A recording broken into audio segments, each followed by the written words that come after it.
Good afternoon. We are live once again, first stream of the new year. Let me get everything switched over and we're going to jump into today's drawing stream.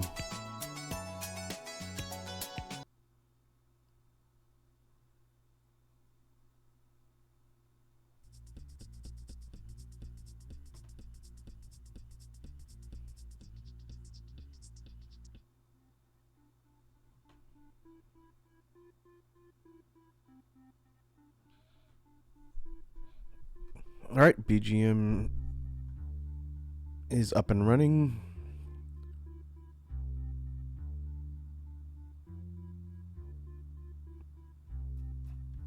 I'm going to leave it about there, and if I need to adjust the volume, people can let me know as we get started.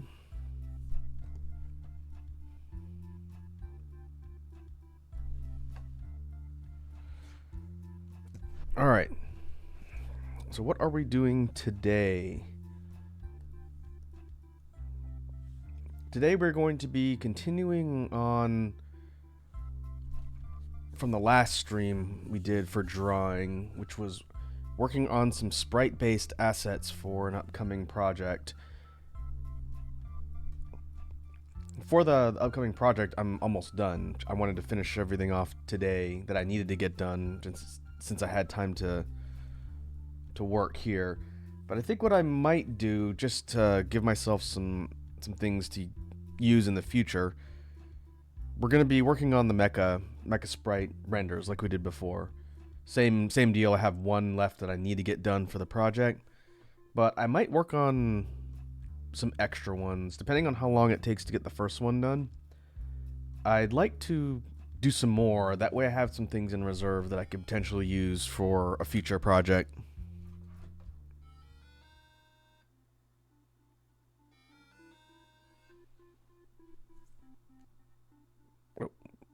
Why's my phone blowing up?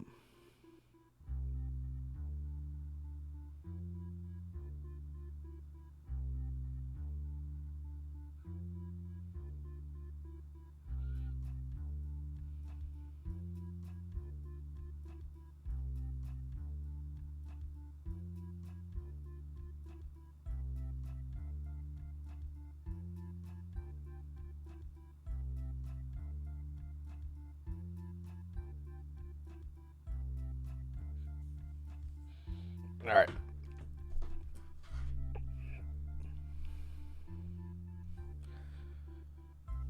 Okay, so to recap what we did last time, we took a reference image and basically took the design of kind of mecha creature type image, and then we went from that and created kind of a more dynamic pose using all of the design elements from said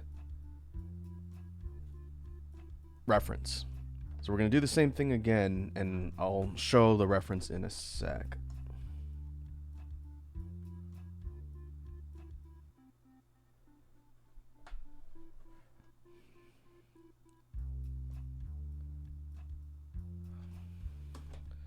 Give me 1 second, then we'll get started.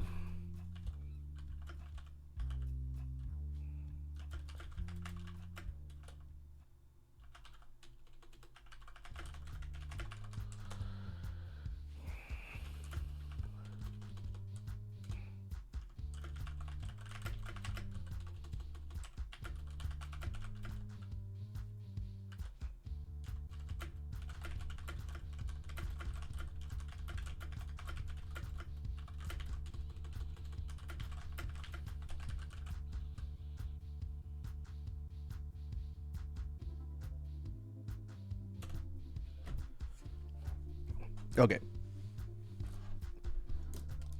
So this one that we're going to be working with first looks like this. I'll zoom out a little bit. I'm going to slide this one over while I start working on the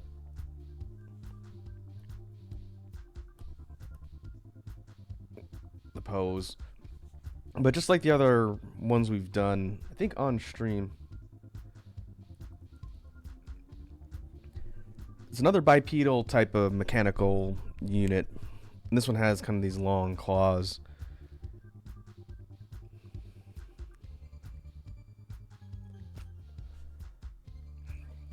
So what I'm thinking is we take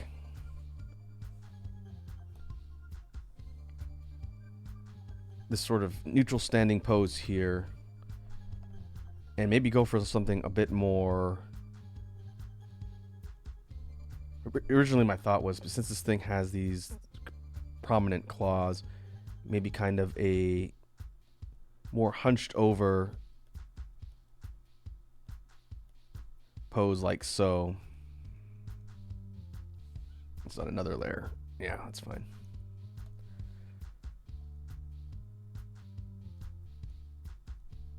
Maybe something like that. Or if I was really ambitious with it, which I could do, be a bit of a challenge.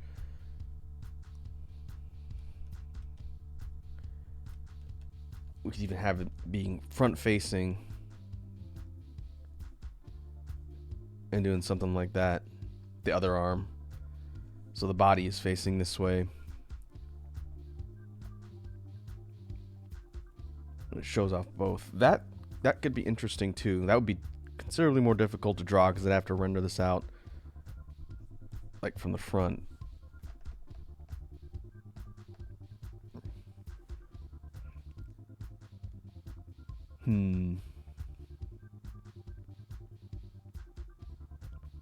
Another problem is rendering it out this way makes, because of the head, these things don't really have necks. Some of them do, but the head is more or less aligned on the body. So let me see how to work around that. That's a little bit of a unique problem.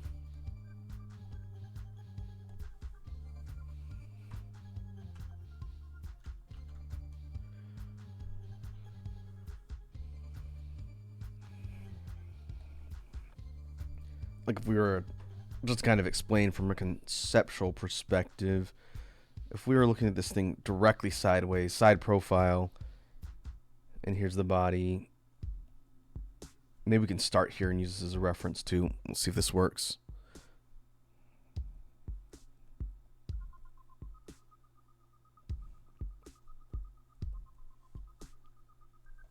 If this is the, well, it kind of goes up a little bit more. This is the body. This sort of part right here, oh, you can't see, but the part that is around the head is essentially sort of a flat material surface here. The way I kind of envision it is it's like a semi-polymer type of material that the head can kind of move around on, maybe slide in different directions or swivel, but it's not really a neck per se. But for this one, even though it's not necessarily visible in the reference, we could give this one an actual neck. I think at least one of the ones that I worked on for these assets is sort of drawn that way.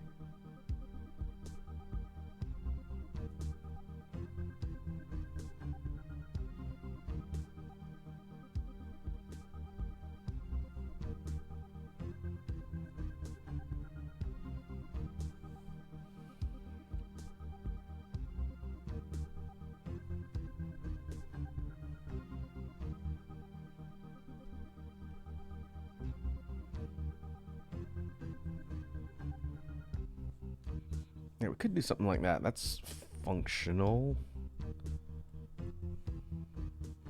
This is going to be more side profile.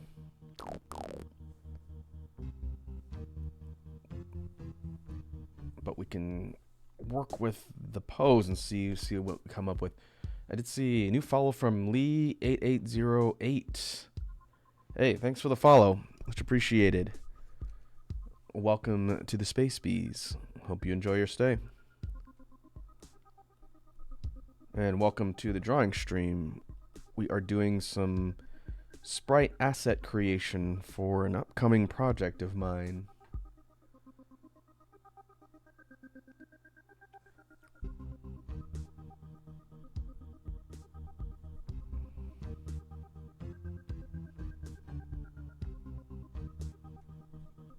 Okay, what if we did something like this?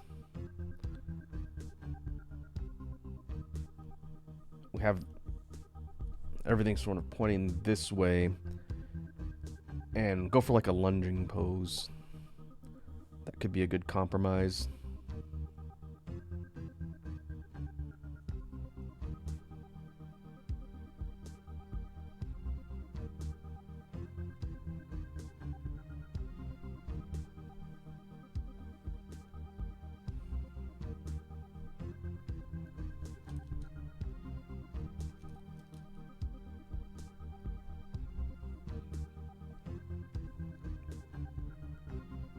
And this one, kind of like a lot of the other designs that we've seen so far, doesn't have feet. They're more like these support struts, look kind of like blades. Let's see what's down here.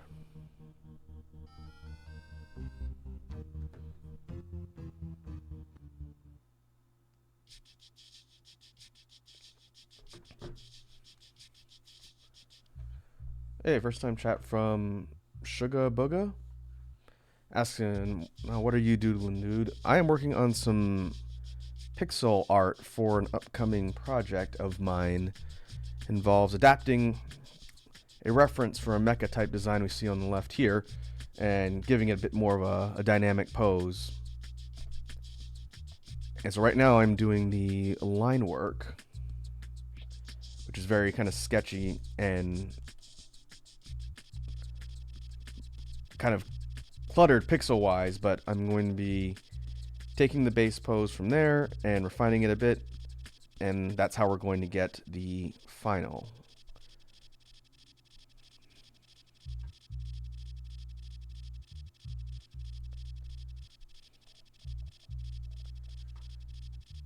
Sugar Boga says, I figured I haven't seen Evangelion, but I do know purple and green is that. I want to make sure I wasn't tripping. You know, you're not wrong.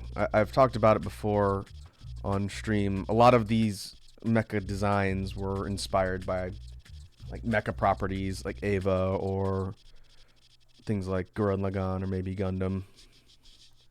Part of the challenge is coming up with designs that aren't like a blatant ripoff, but the color palette of this one, kind of Unit 1-ish, maybe a bit lighter. If the greens were a bit darker and the purples were a bit darker, it would definitely be Unit 01 from Eva, color-wise.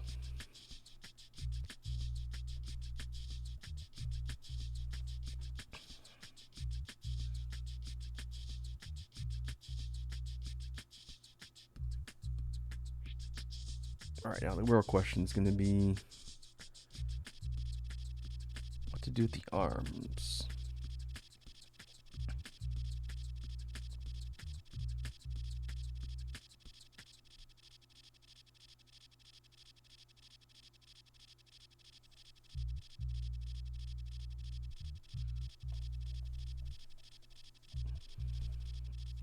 Sugarbug asks, do you know about Adobe Color? I suck at color schemes. It helps me wanting to share if you didn't know. I don't know Adobe Color. I'm working in Photoshop right now, which is basically the only software that I have immediately configured to be able to work on sprite-based stuff easily. But I don't do much complexity-wise with it beyond what you're seeing here.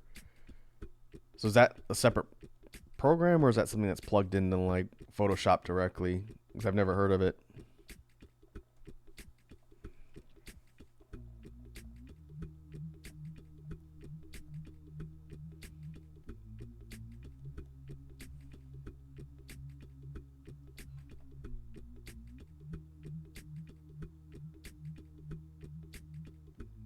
Oh, what's a URL? Is that like a palette designing site? Because I've seen something like that before, where you can basically ask it to generate color palettes from parameters, or I think you can plug certain things in. I have to go dig up the link. Someone sent it to me a while back. Oh, okay. It shows 5 color schemes. There's a ton. People vote on the most popular and stuff. I have not heard of that. If you know where to find it, you can let me know. I don't know if link perms are on in chat for regular people. I think I have it turned off. So if you give me something to Google, then I can always look it up.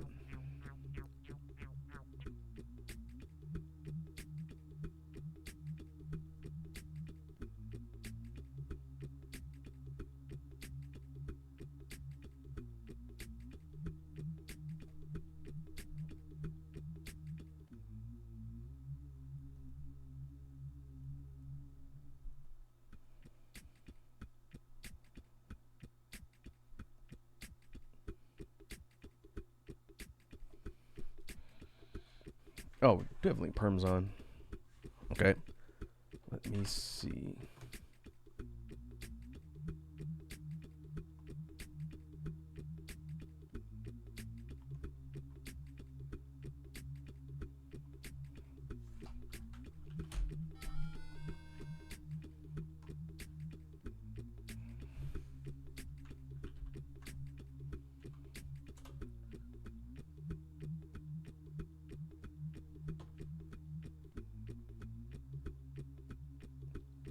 Color, vector artwork. Okay. Mid right, there's drop down. View colors, themes most popular.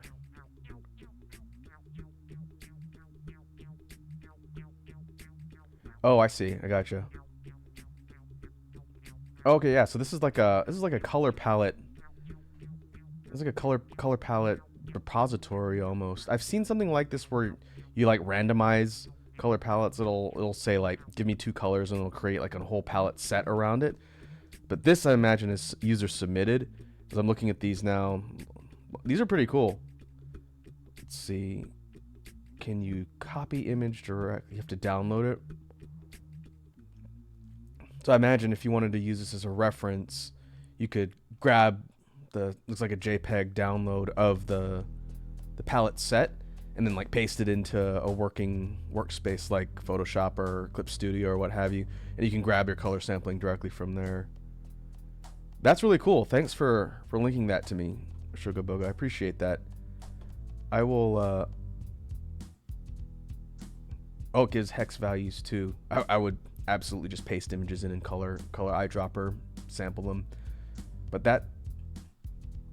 that's pretty cool. I'm going to bookmark this in resources on this browser. Because I'll be the first person to tell you, especially working on a lot of similar types of assets,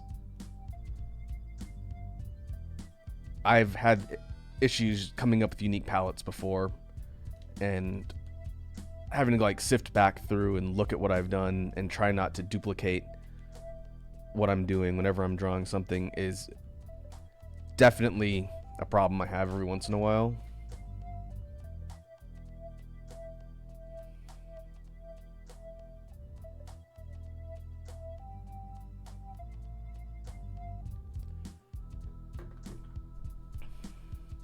Like, here to give you a good example, one thing that I'll do sometimes, kind of depends what I'm working on. I'm not a pixel artist by trade. I've only been doing this for I'd say a few years. But let's say we have our reference here, right? This purple dude. And let's say I put this one together, and looking at my collection of assets or whatnot, I say this thing is too similar in palette to something else that I've done. I don't think it's cheating per se, but what I'll do is I'll go and I'll just adjust like levels or hue saturation. Like this is just hue, right? Not touching saturation, just messing around with the hue. And it's a good way to get fast alternate palettes. You can do it in sections too.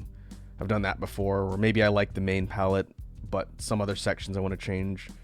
It's difficult because you can't see it here, but all of the colors, the flats, are done on one layer. We'll be getting to that once I finish roughing in the primary. All the flats are in one layer, and the shading is on one layer above that with the clipping mask. If I want to change one portion of the flat colors, I gotta manually select it or separate it into its other layer. But I don't really do that too often. Kind of just depends.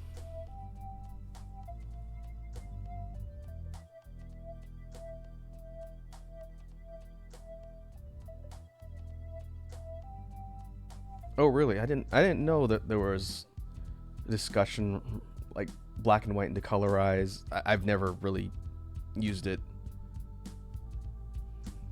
Is that like a way to quick assign colors from like a black and white palette?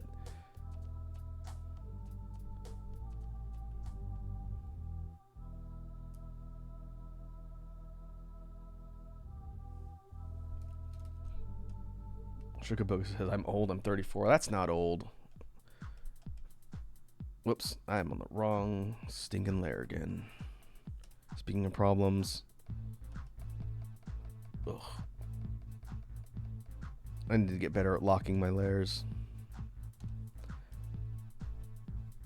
Anyway, 34 is not old. I'm almost twice your age.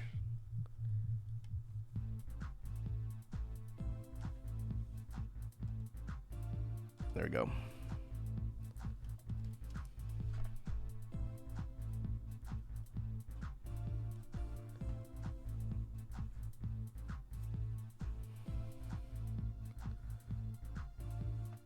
Let's work on the right layer.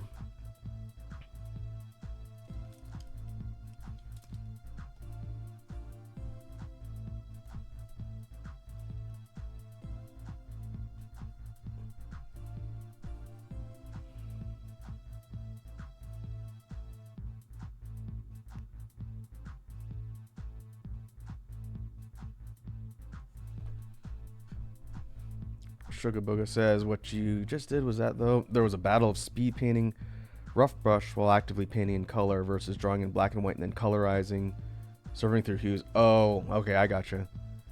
That's interesting.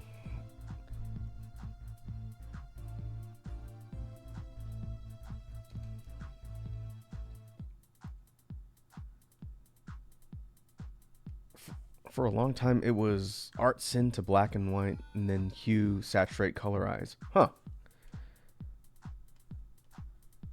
To be fair, I haven't known a ton of artists, digital artists, for a while, so it's very possible that whole debate just missed me completely.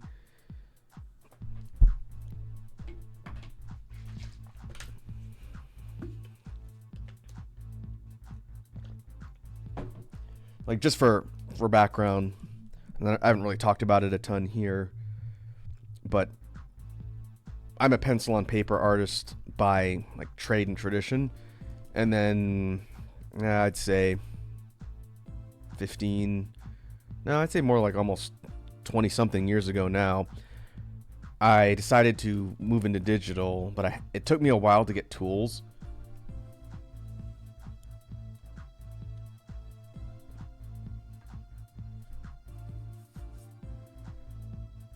Sugarbook says, by the way, did you see you're twice my age? I said almost.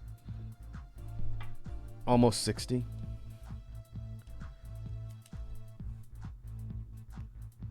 But what I was saying was, once digital art kind of took off, I started with a Wacom Intuos, like a big Intuos drawing tablet that was just connected via USB, people use, and absolutely hated it. I think it's because I was used to drawing directly on my canvas with, you know, pencil on paper. Trying to plug in a peripheral and draw on a surface that wasn't what I was working on while looking up at the monitor really screwed with my brain. I tried for a few years and couldn't make it work. So I ended up having to scrap that, then kind of tinker around with Photoshop and some general design stuff, and eventually I got a tablet.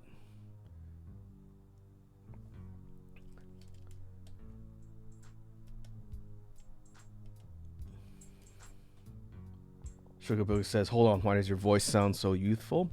I don't know, dude. I get that a lot. I think it's because I work in content creation, so I'm used to talking, but I've heard my voice is very mellow, as opposed to like, oh, my grandpa, oh, my hip's out of displacement again.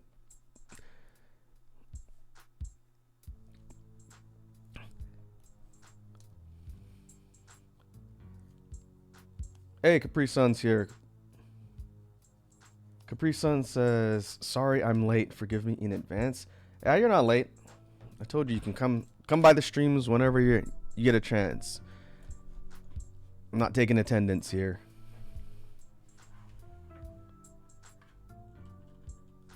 But I did see you redeemed to drop a beat. Let me get to my BGM stuff real quick. I said almost 60. I am not 60 yet. I'll be 60 in a couple years. Dagnabbit, get off my lawn. All right, where's my BGM at? Let me pause this.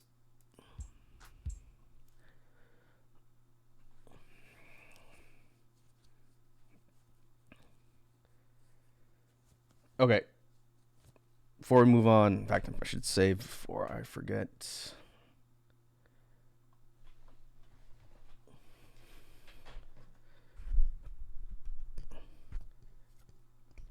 Make sure my mic is not eating my mic here. So for Sugar Booga, who is new to the stream, they just stopped by today. We're talking about color theory and art stuff. The drop a beat redeem, which is what Capri Sun redeemed here. Whenever someone redeems that, I got to stop what I'm doing and I've got to improvise a beatbox beat. That is something we do here on this channel. We talk about beatboxing every once in a while. But I've got to come up with something off the top of my head. So let's do that. And let me make sure settings. I think I changed it from last time. Let me know if I need to tweak anything with settings, but it should be good. All right, let's get it.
I forgot to put my headphones on.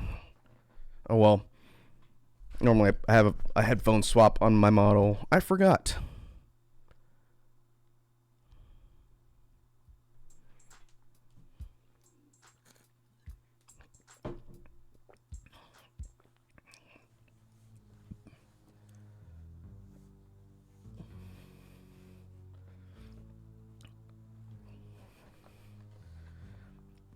Sugar Booga says either this is the coolest boomer in the world or I'm being played.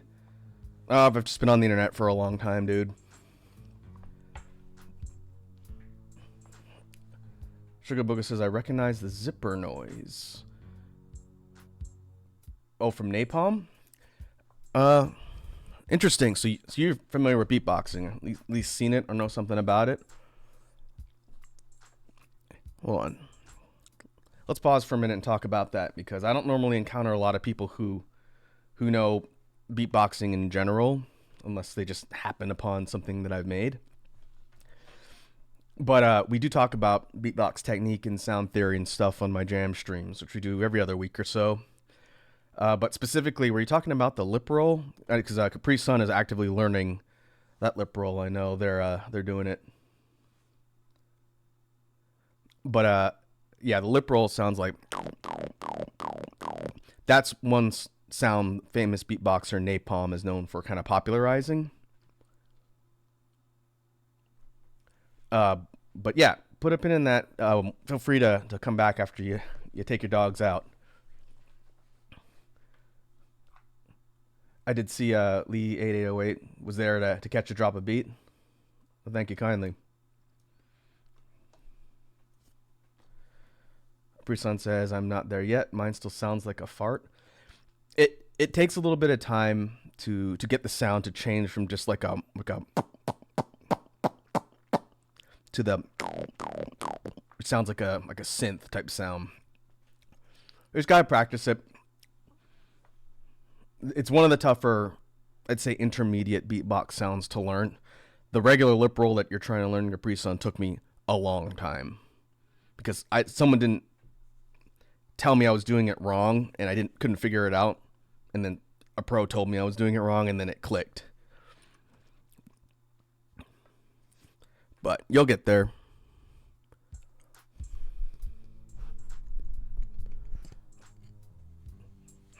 All right. I don't know why I took my glove off. I did not need to take my glove off to do that. Let's return to the drawing.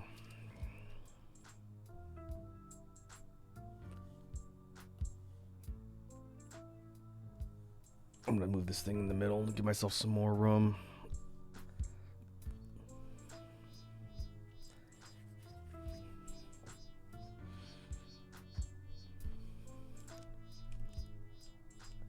Pre-Sun says practice makes perfect. Yeah, the whole idea of practice makes perfect, just as a saying, I know, is somewhat true, but in reality, for something like beatboxing, like any other type of skill, it's just a grind. You know, it's a grind, figuring out technique, and then once you figure out technique, then just practicing it over and over again. A lot of times, one of the toughest things is getting the technique to click, and then once you can do whatever sound, instrument, what have you, you just have to practice doing it over and over again until it refines and gets better.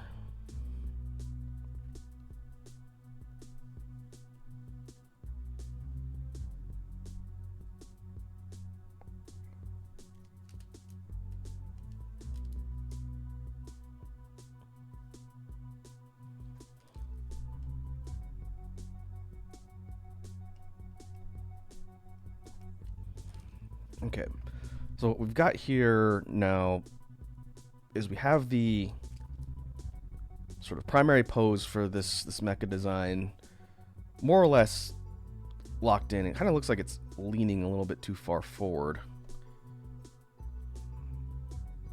Maybe we can adjust the leg a little bit to make it look like it's...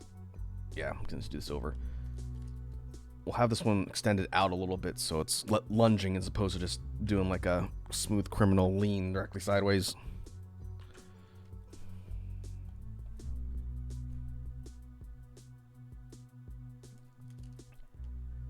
Pre-Sun says, in Taekwondo I was taught the mantra was to become a master, you must first master the basics. That is pretty true. I think that's true in most things when you're learning a skill. The trick with something like beatboxing, and this is something I've talked a little bit about on the jam streams in the past, because for something like beatboxing where the information is really accessible and you can find all sorts of information on how to, learn techniques and instrument sounds and whatnot just by going on YouTube, looking up tutorials.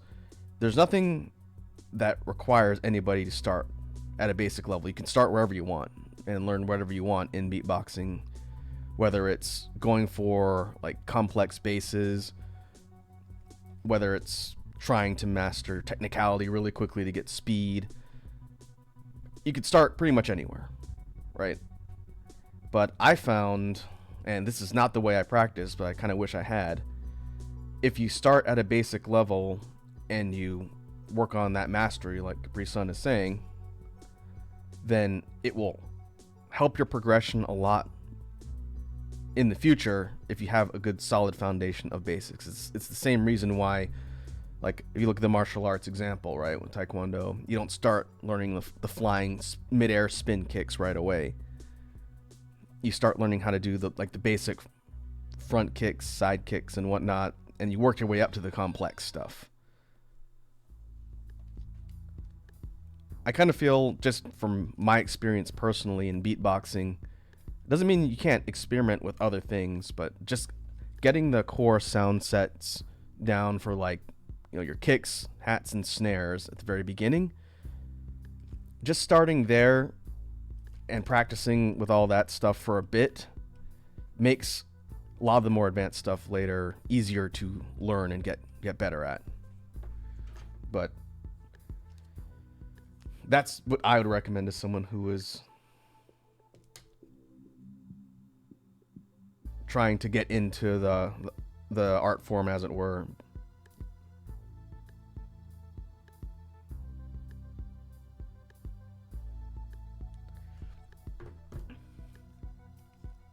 Shukabilga is back. That's why I'm being played, or what? No, I don't think so. We just hang out and vibe here. We were talking about beatboxing, like learning beatboxing, before you came back.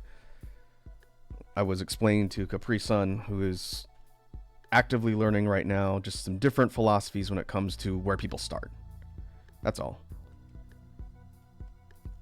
On the jam streams that we do every once in a while here, we will talk about things like sound theory and practice methods and stuff that I learned when I first was starting out.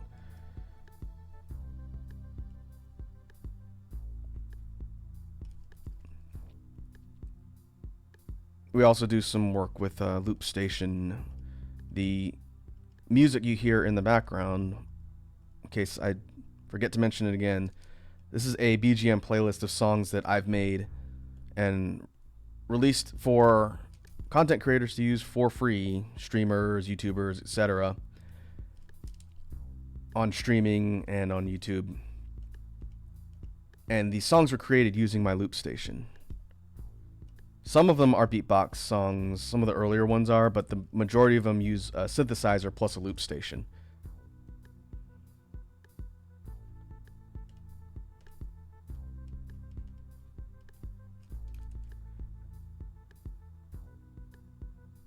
Shukapuka says, let me just say this, if this is all real, you're reminding me of me so hard.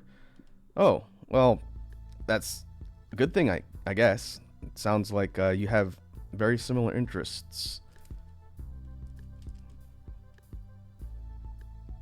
Look, I'm just an anime boy on the internet. I occasionally make interesting things. If you want the whole lore, like the VTuber lore, I can go into that stuff too, but all you need to know is that, one, I'm old, and two, that I like to make things on the internet.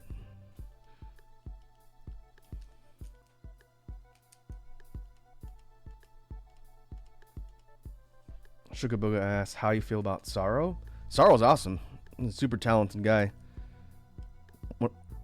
We've looked at some of Sorrow's battles from the GBB on stream here back when I was doing media share stuff, before Swiss Beatbox started getting really heavy-handed with their enforcement of copyright. I don't think I could get away with doing that now without getting flagged or struck for showing their videos. But MB14 versus Sorrow from 2018, I think it was, is a legendary battle.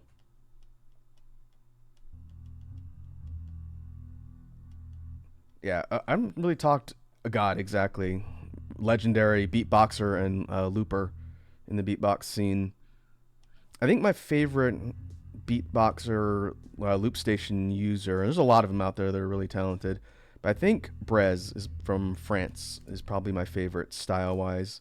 Very creative guy, and I really want to see him win GBB one day. I actually haven't seen any of the stuff from 2023's Grand Beatbox Battle. It was in Japan and happened in the fall. The footage isn't publicly available. You have to be a member on Swiss Beatbox's channel or something in order to see it.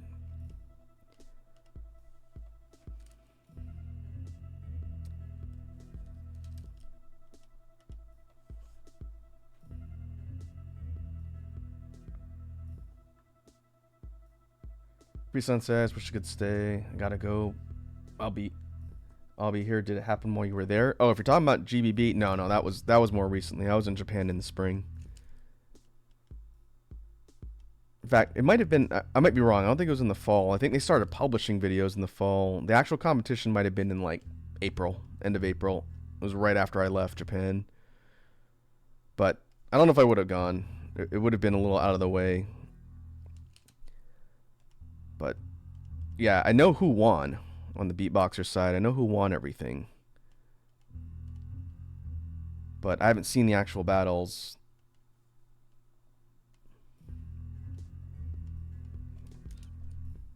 I think I've mentioned it a bit on stream in the past, but I don't really watch a ton of beatbox content nowadays. There are some people in the scene that I follow every once in a while and check in on, but I don't watch as many like videos and shoutouts and battles as I used to. Mostly because I don't want to subconsciously rip off other artists. It's not that I don't like them.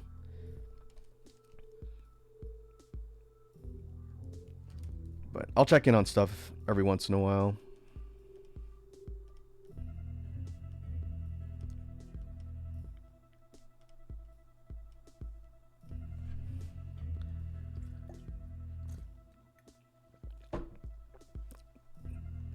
But yeah, to kind of tie it together, the loop station's been something I've been learning for the last couple years or so now. And it's been pretty handy for coming up with music ideas. So like this song right now you hear, Horrify, that's from this year's Halloween project.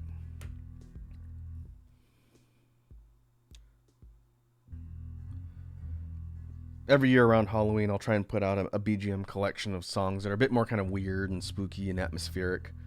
And that was a fun one to work on.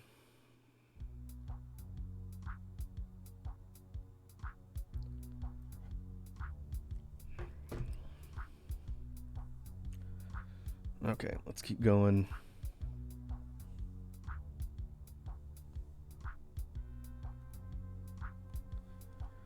Hey, Snake's here. What's up, Snake? How you doing? Welcome to the stream.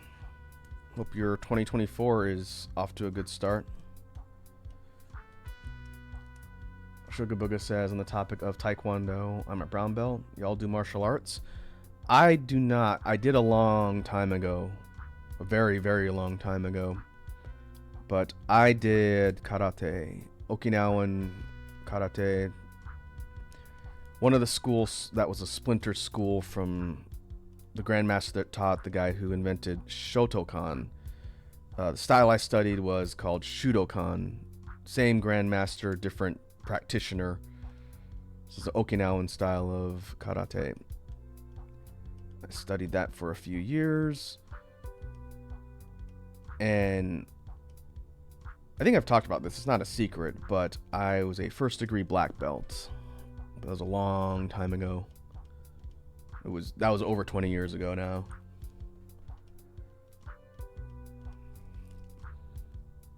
It's a good time.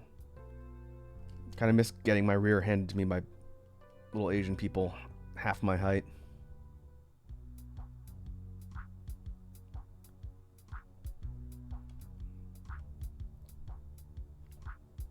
Sugar Booga asks, you've been doing pixel art for a while? Let me think. I've been doing it for a few years. One thing that I've worked on here on stream, I don't know if we'll do any of it today, but in addition to the stuff you see here, which is like Mecha type stuff for an upcoming project of mine, I've also worked on sprites for the fan game Pokemon Infinite Fusion. We play that here on the channel off and on. The next session for that's going to be this weekend, actually. But I've designed some things for Infinite Fusion, and we've done some of that on stream. And yeah, Sugar Booga, I do have a sprite too. I'm learning how to use it actively for static drawings like this. It's a little easier for me to use Photoshop because I have it configured pretty effectively. But for animation stuff, that's what I'm kind of trying to learn a sprite for. But yeah, it's a good program. It's simple to use, and I could see how people like it, especially for animation stuff. But I've learned on Photoshop just because it was what I had on hand, and I was able to get it set up to do what I needed.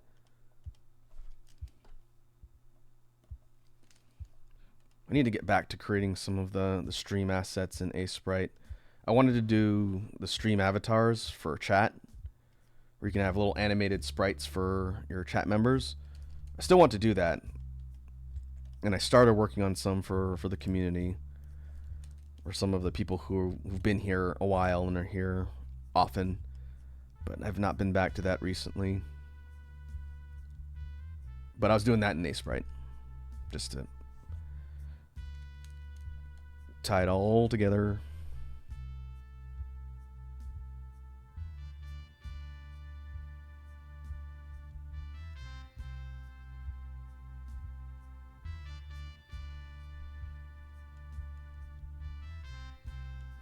Sugar Boy asks, why are you so in tune? I'm very curious about this aspect of it. in tune how, like, just in the stuff I'm doing or the stuff I'm talking about? I guess.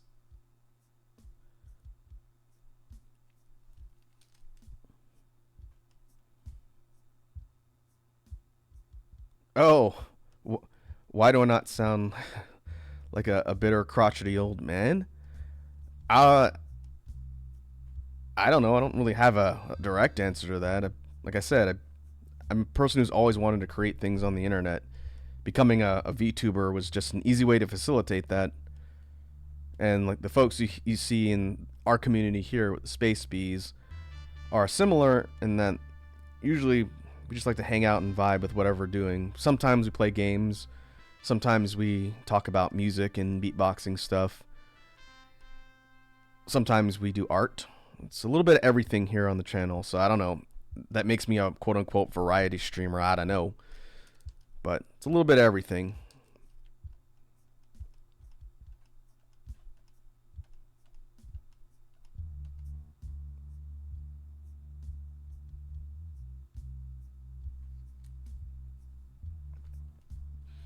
Oh, I see. That's a good question. Sugar Booga says, "Internet is a new thing, though. You always wanted to be that." Well, yes and no. You know, I've been creating things since before the internet was, accessible to everybody. But I always wanted to have an avenue to create things, regardless of whatever form that took. When I was younger, just creating silly drawings on paper and being a big fan of things like video games and video game music and whatnot. I always wanted to one day be able to have some sort of avenue to create stuff similar to what I liked and share that with people. It's one thing you'll hear me say every once in a while. I mentioned it in the wrap up for 2013. I said my only goal in getting into content creation wasn't to get famous. It wasn't to get rich. If I need to pay my bills, I have a regular job when I'm not doing this.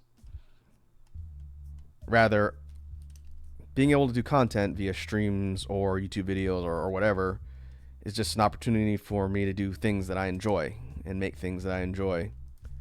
And if people like it and I can share it with them, then great. If they don't like it, that's fine too. But that's just been the motto here. If I wanted to get into content creation just for the sake of fame or fortune, my approach probably would have been different. But that's never been my approach no matter what.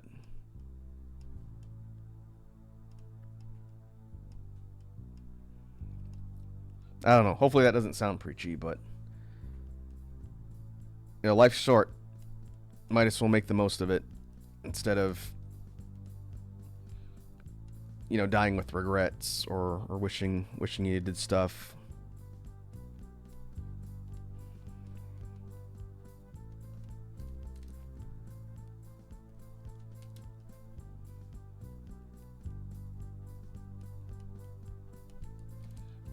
All right. I understand this isn't the most sexy part of the process. I'm just cleaning up the line art. So one thing for these sprites, here, I'll show you an example of one we did before, like the end result, right? I don't want to give away too much of what's coming up with the project later this month, but let's go back in the order. Some of these I've done on stream, so people have seen them already.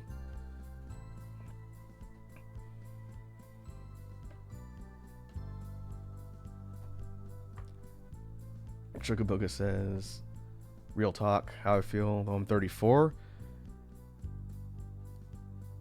Yeah, I think it's a mindset that's not necessarily restricted to a certain age, Some people might come to the realization that they got to make the most of their time when they're 30 something. Sometimes they're 80 something and they come to that realization.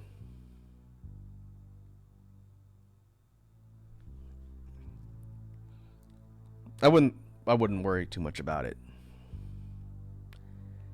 Okay, let's see. What do we do for 0? That's a reference.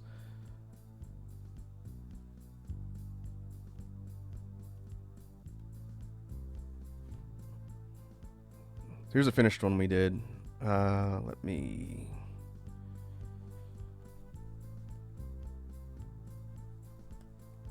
try and get this out of the way. Everything's all in one folder.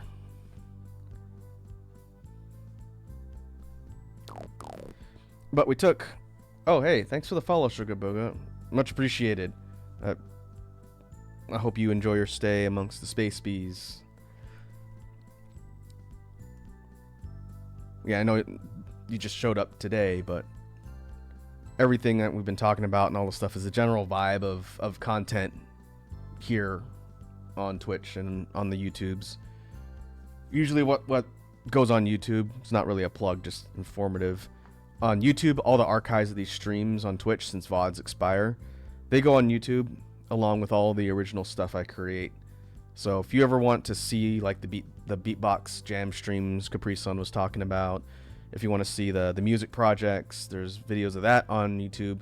If you dig far enough and you want to hear me rap, I've done a couple of really fun, stupid little rap challenge videos on there too. So all of my stuff in general lives on YouTube. That's what I'm saying. There's not much here on Twitch aside from just the VODs and clips of ridiculous things that we get into every once in a while. But anyway, this is kind of an example of where we're going. We want to take a reference and then create like a dynamic pose. This was one of them. Let's see. Was it 3? Yeah, this was another one.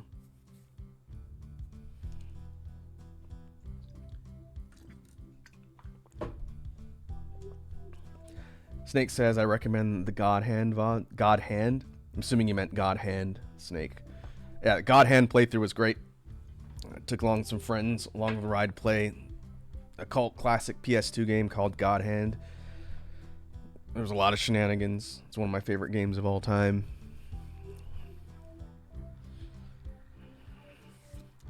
But yeah, this one, where's the reference for this one?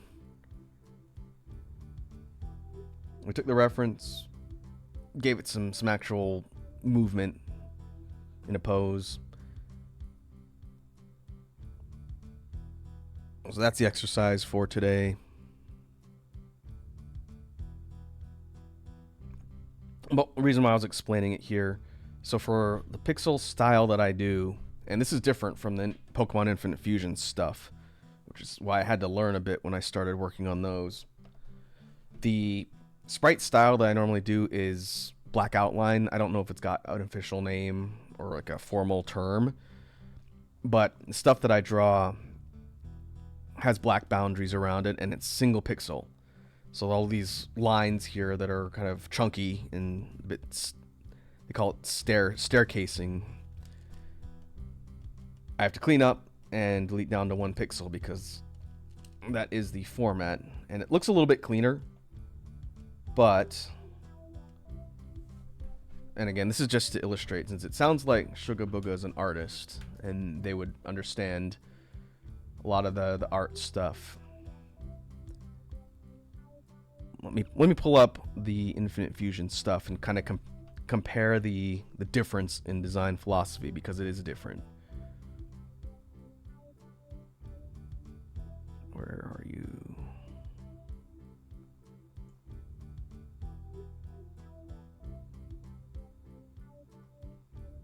Is it? Yeah, here we go. Quick sidebar to kind of compare and contrast design philosophy here. So this is a sprite from Infinite Fusion that I'm going to be submitting for review on the Discord at some point. Where's my stylus? This is a fusion of Roserade and Vulpix.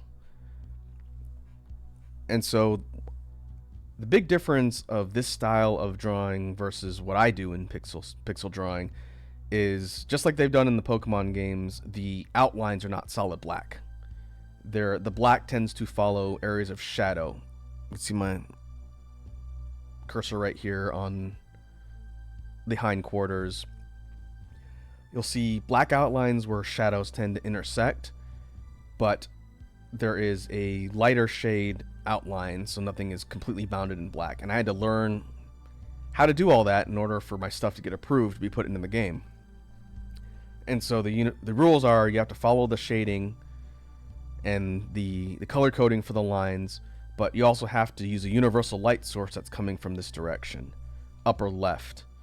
All of the Pokemon stuff through Gen 5 or 6, I want to say, before they got into 3D, the reference Pokemon sprites were all lit from the upper left. And so when you draw custom ones to be put into Infinite Fusion, you've got to follow the same lighting and then the same shading style and everything else. And I had to learn all that since I didn't work on anything related to Pokemon before that. But that's been fun. We've done this a bit on stream. If you folks want to see the one that I finished, took forever, but it did get approved, and it's going to be in the update next month, I think, or this month, end of January, I want to say. But that was the one that Lava King, one of the regulars here, recommended, and it was Kekleon and Gengar. And I tell you, this one was probably one of the most difficult ones that I made, just because of the tongues. Without the tongues, not too bad. It's kind of like a spooky little guy. But drawing the tongues and getting the outlines and the shading and everything took quite a few reworks. And the community is very nice. They're very constructive, and they gave me a lot of pointers on what to fix and whatnot. But this took like almost 2 weeks of review. But I think it turned out well. And so a lot of the stuff that I've worked on for Pokemon Infinite Fusion that some of the community folks here have seen is a lot of kind of Nightmare Fuel stuff, because that's the most fun to me. Like the Roserade one is kind of cute, very simple, but usually my area of preference for these fusion sprites are the like Nightmare Fuel ones that look a bit more unsettling. So that, yeah, Kekgar here. We had probably the Pidgeot one's probably one of the best examples. This one got approved a few months ago. It's in the game now. I just haven't seen it yet. But Pidgeot, or Pinsir Head, Pidgeot Body. That one's fun to work on.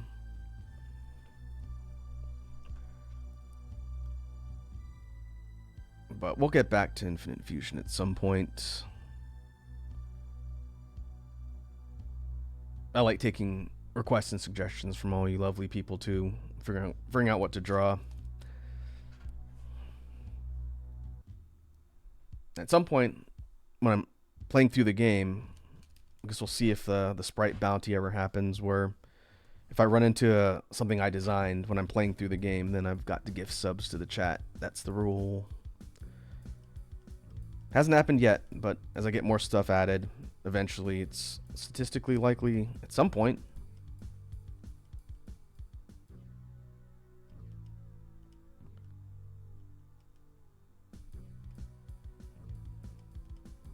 Oh, I really should be linking the Discord. That's one thing that my mods tend to do, since I tend to forget.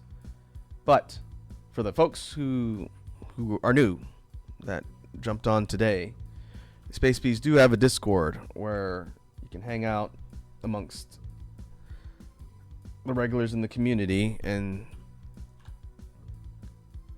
it is generally a good time. I also post updates for the stuff I'm working on there too, so let me put that in here. For folks who jumped on, feel free to join the Discord. It's a really chill place in general, but also a good place to see if you want to see links to what I'm working on, or see the funny memes and stuff that the community shares. Then Discord's a good place for that.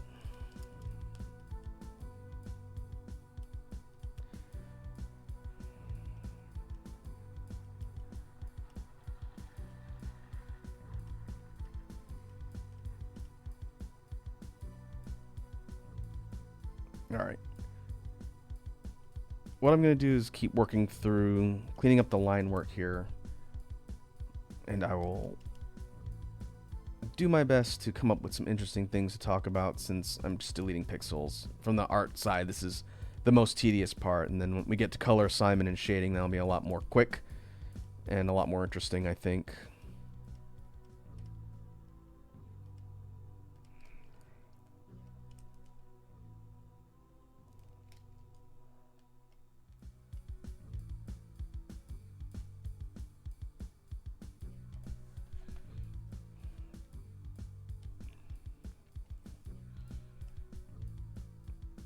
One thing that I would like to spend more time learning, since I know Sugar Booga asked about it earlier, frame by frame animation for sprite based stuff is something I want to spend more time learning, but it is difficult. One of my friends and fellow content creators, Wazi of the Talk Secure brand, she is an animator and she uses Flash. So it's not pixel based per se, but like old school retro like sprite based animation is something I'd like to learn, but it's challenging. I think Sprite's probably my best avenue to do that, but like doing sprite sheets and references, that's difficult. One of my favorite sprite artists is a dude who's been on the internet for a bit. I think he's Canadian, but it's a fella named Lumpy Touch. He's done like a lot of really interesting videos I think have gone kind of viral, but that dude's sprite work is mind-blowing, and he's done some stuff for Infinite Fusion as well, and the custom sprites he's done are crazy.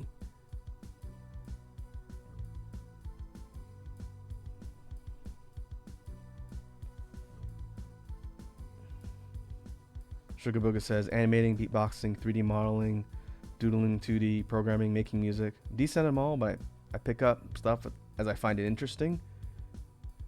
I'm very similar in that I am guilty of having too many hobbies. I'll be the first person to tell you, if I had like 10 less hobbies, I'd probably get more done on individual projects. But I hear you. 3D modeling is interesting. What do you use for 3D modeling? You use Blender or Maya? I don't do it much anymore because I mostly do like 2D stuff now, but I learned how to do 3D modeling a long time ago, like 20 plus years ago, in a piece of software called Rhinoceros or Rhino. And I did like a real quick thing on one of the older art streams. It's back in the archives. I basically showed that program off to the chat to kind of show how I used to do some really primitive 3D modeling, but I don't really do that anymore. And I don't know if that program is really that common. They're still making new versions of it, so someone's got to be using it. But that's my only foray into 3D stuff. Other than that, I'm mostly 2D and digital stuff. The main program I use to draw, I don't think we talked about it yet, is not Photoshop. The main program I use to draw is Clip Studio Paint, formerly Manga Studio. I like drawing in that one a little bit easier, but for stuff like this, I have Photoshop configured to do pixel stuff, and it's a little bit annoying trying to figure that out in Clip Studio. So I work in a couple different programs.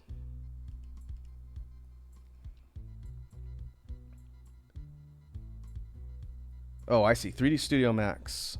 I could not afford a working version of that program back in the day, and despite digging around in the yo-ho uncharted waters on the internet, I didn't have a viable version of 3D Studio Max, but people use Rhinoceros to model, and they'll export their 3D models to 3D Studio Max to do animation and rendering.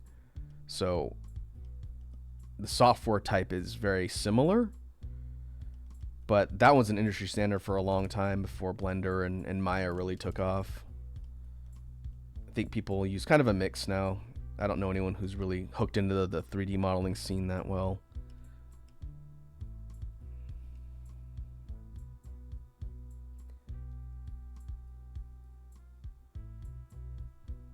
Oh, and as far as drawing programs, Sugar Booga uses Krita. I know a couple people who use that. I've never used it myself, but I know a couple people who do.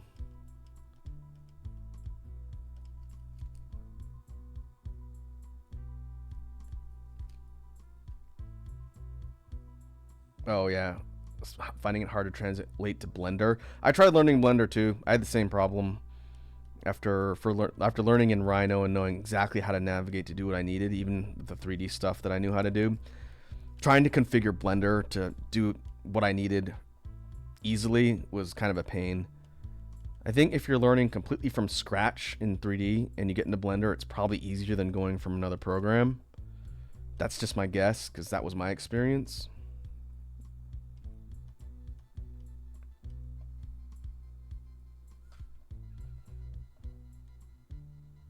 But yeah, I kind of get where you're coming from, Sugar Boga. I've dabbled in a lot, but I have to kind of pare down what I stick with. Otherwise, I will never get anything done. Like on the music side, I don't use any specific music type of software. I just use Mixcraft to record and mix what I pull off my loop station. But a long time ago, I messed around with Fruity Loops. There's a stretch where I was learning how to do stuff in there. Now it's FL Studio. That one I'd like to learn how to use, but I just don't have time these days. There's that and Cubase. Cubase is another one I was trying to learn for a bit, but I didn't end up taking the plunge and buying it. I was using the trial.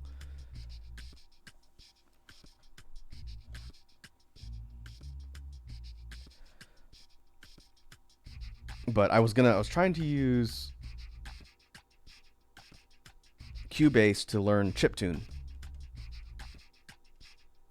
That is a type of music I'd very much like to learn how to write.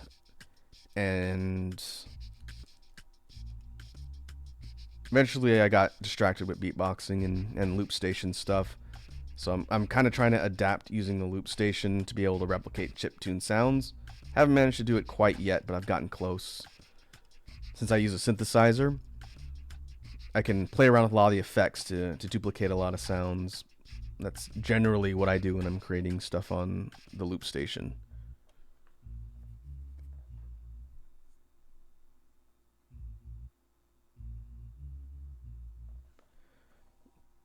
Yeah, I was on the topic of chiptune. There's another Canadian. I don't know why so many of the content creators I've run into are Canadian. I'm not Canadian. I live in the States.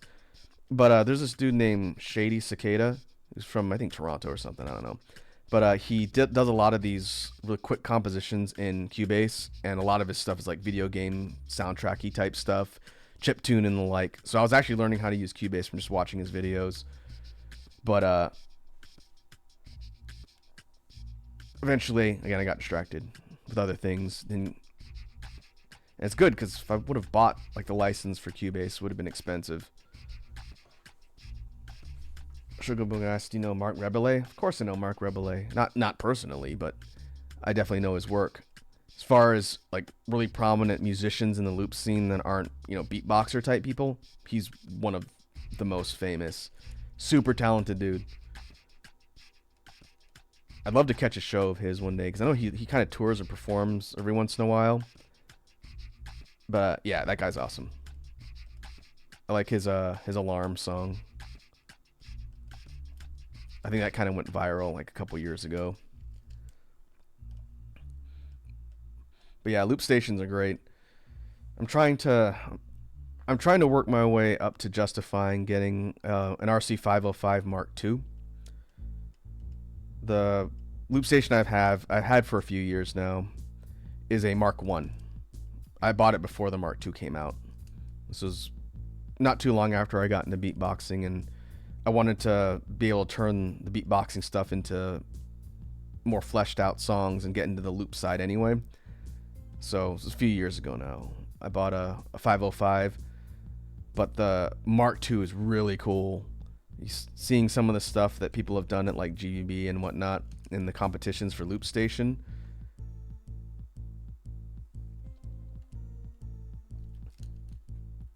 I really want to get one eventually, but I still don't feel like I've mastered the RC505 Mark I, and the Mark II ain't cheap. So we'll see.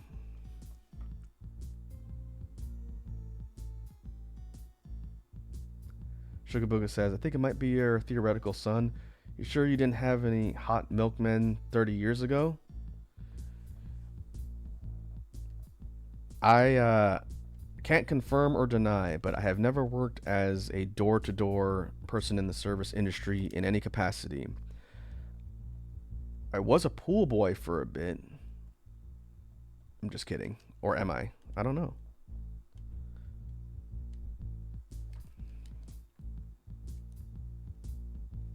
But it's cool that you seem to operate on a similar wavelength, Sugar Booga. For someone who just happened to tune into a random stream today, it definitely seems like we have similar interests, which is cool.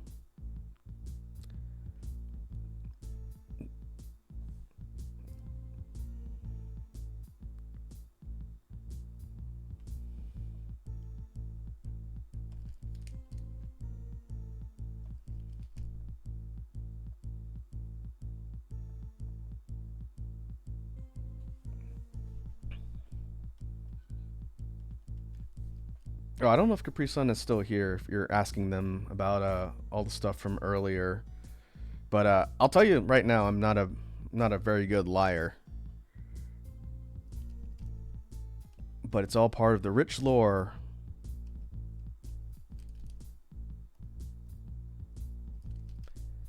But interest-wise, I'm pretty straightforward with the stuff that I'm about and I'm into. So maybe you just happen to find someone who's very similar just by pure chance.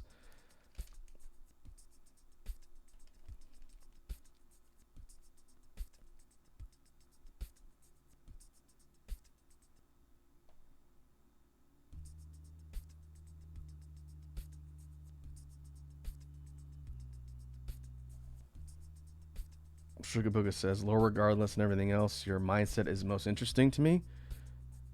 Really? I'm just a person on the internet.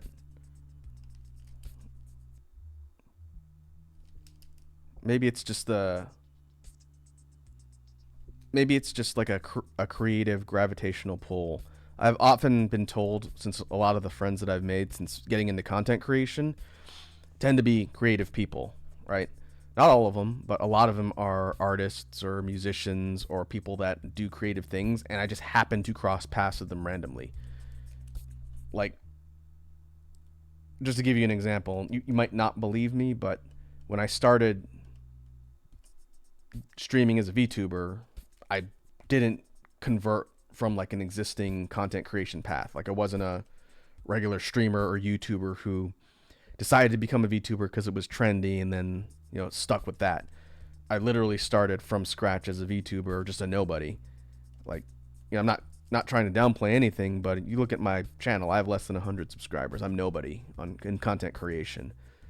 I just do it because that's what I want to do.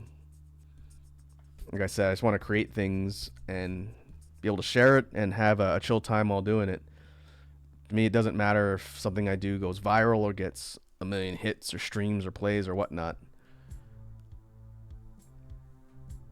To me, that's a job. And I have a job. I have a job that I go to 5 days a week that pays my bills, but is not creatively fulfilling really at all. Hence the need to do stuff like this when I'm not at my job.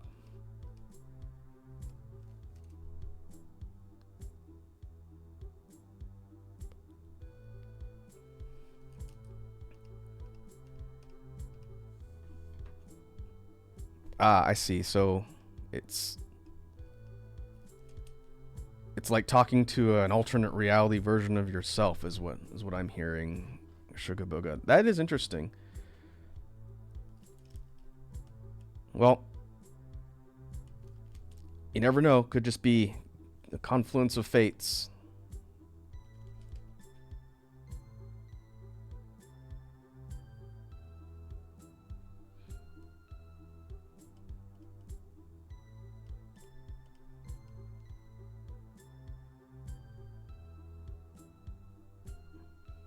Yeah, I'll tell you just straight up. When I was in my 30s eons ago, I kind of felt it was difficult just to kind of identify with a lot of the people around me. Not because I was dramatically different. It's just I think my priorities were different than a lot of people that were around my age. Like, to give you an example, I'm not going to go into the specifics of what I do for a living because it's really not that important. It's just a 9 to 5 office job. But I work with a lot of people that are older than me. You know, people that are pushing late 60s, getting close to retirement age. But at least when I was younger, working in my particular field, I didn't really identify much with the people who were older than me because they weren't internet people, for one. They weren't really creative people either. Some of them were. But I couldn't talk to them about, oh yeah, you know, here's an internet trend or a meme or something that I saw that I think is pretty funny. There's maybe 2 people I met that were cool like that. Everyone else is like, I don't even know how the internet works. My grandkids do. So they say stuff like that. I'm like, all right.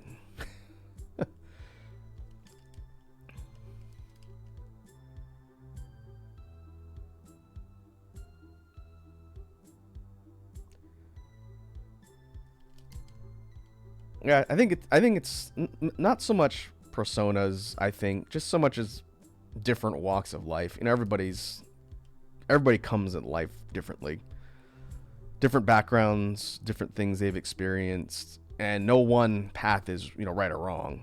Not suggesting that, but it wasn't until here's where I'm going with this. It wasn't until I got into content creation that I met people that I felt were on a similar wavelength to me as far as stuff they were into, the relatability and whatnot, even though I think every single person I've met's younger than me. But that was the sphere that I had to kind of be in order to feel like I could, you know, talk the talk with people who understood it. And that was nice. You know, being on the internet as just a content consumer for a while was all well and good, but I didn't actually make friends on the internet until I started being a content creator in addition to just a consumer. And that was just luck. You want a good kind of recap of how I fell into everything I fell into in content creation, Sugar Booga? Go look at the recent video on the YouTube channel. That's the 2023 wrap up. I've done it the last couple years where I just stream like a just chatting stream chat, and we just talk about everything that happened in the last year before the year's up. All right, so this was like right before New Year's Eve. And, you know, just a chance to reflect on what we've done and kind of recap and talk about some stuff that happened. But I went into the origin of how I started as a VTuber in that stream. It's towards the end. It's in like the last half hour of the stream. But I talked about how I got really lucky in the people I met. And, you know, I won't go through the whole thing here because I'm sure people who've heard it before don't want to hear it again. But I went into this whole thing about how I just got lucky meeting some really cool people and landed in some communities. And that was a really positive experience that I wouldn't have had if I didn't just decide to become a content creator of sorts and just do it. You know, having the preconceived notion that like VTubing specifically was going to just be an avenue for money, fame. If that was the case, then I wouldn't have made it 6 months. I wouldn't have been, you know, the next Hololive talent or the next, you know, independent talent with millions and millions of subscribers and viewers, and then I would have just called it quits. But that's not why I decided to do it. You know, it's no shade for the people that are out there for those reasons, but that kind of grind is difficult. You know, I said I'm gonna take the plunge. I'm gonna invest in the assets to be able to do VTubing. You know, the model, the tech setup, and everything else, and I'm just gonna make stuff, and we'll see what happens. I'll give it a year. If it doesn't pan out, then all right, I'll do something else. But I got lucky, and if you want to hear kind of how that all happened, it's in that wrap up for 2023. All right. Let us keep moving. Let's move on to actual color assignment. Let's pick it up a little bit.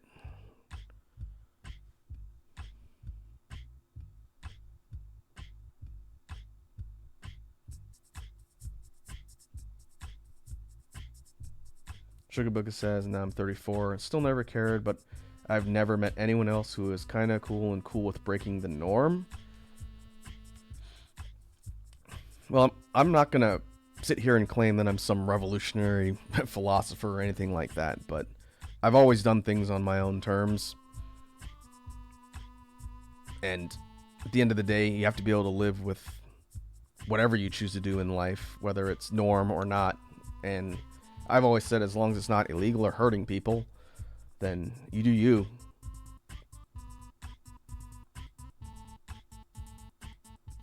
All right. We're going to color fill all the sections, and we're going to follow the exact palette of the reference. Sugar Booga says, right, I'm more interested in your thought process. I think it's special. Nah, don't give me too much credit, dude. I'm just a guy on the internet. I'm just a guy on the internet who likes to make things. That's it. I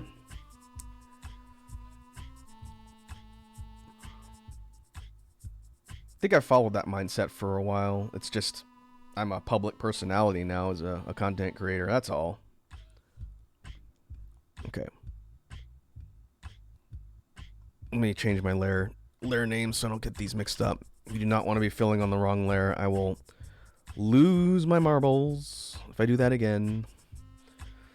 So we're just going to color fill exactly part by part. Which, again, this is the easy part. I just need to pay attention, make sure I don't drop stuff into the wrong area.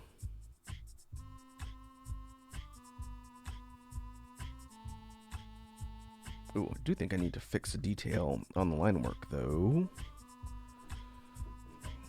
There's a texture line I missed on both arms, in fact.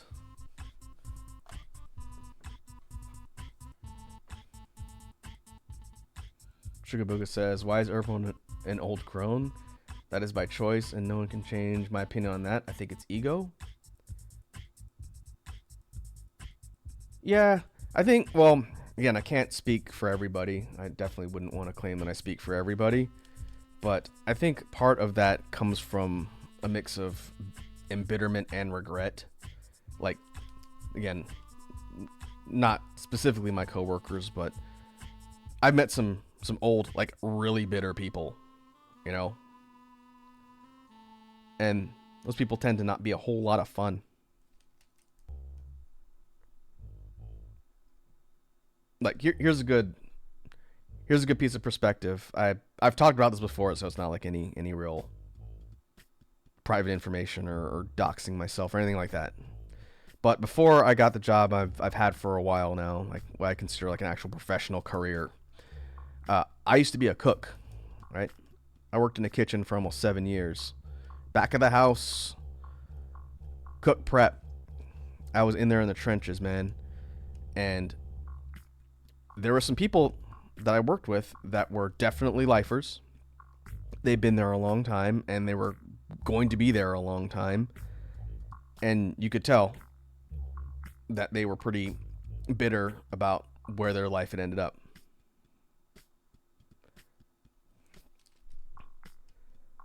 And just being around those people, and I was a bit younger at the time, but being around those people, I said, I don't want to end up like that. I don't want to be that guy in the office. You know, like old George, been there forever. All he talks about is how much he hates his job and his life and his ex-wife or whatnot. I said, I don't want to be that. That's a bummer. That's no fun. If anything, I want to at least be at peace with wherever I'm at. Or if I'm not, do something about it and quit complaining. You know? And I think that's just informed a lot of my philosophy in life. It doesn't mean I don't get worried and stressed out or pissed off about stuff. Everybody does. But as far as questioning like how you live your life or according to whose standards, I really don't give too much brain power to that.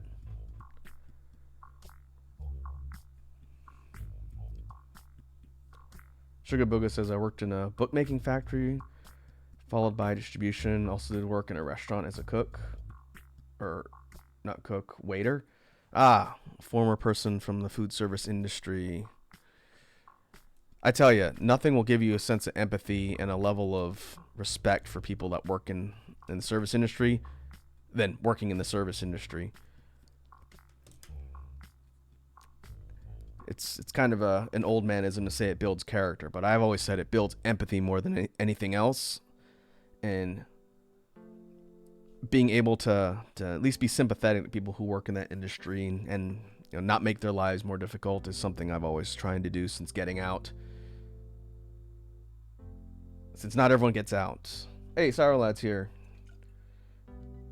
Sourlad says, with this treasure I summon water. Welcome to stream, Sourlad. Hope you're having a good Wednesday. I think it's Wednesday. What day it is? Week is all weird because we had a holiday on Monday. See further up, Sugar Booga says, I was ashamed of my interests. Those were in my 20s. Once I accepted that I like what I like no matter who cares, it all changed. I feel like a lot of people hit that crossroads at some point.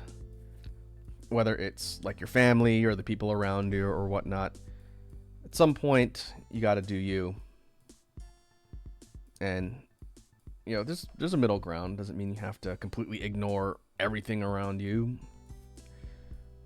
Or the opposite, but wrong there. I was bound to do it eventually.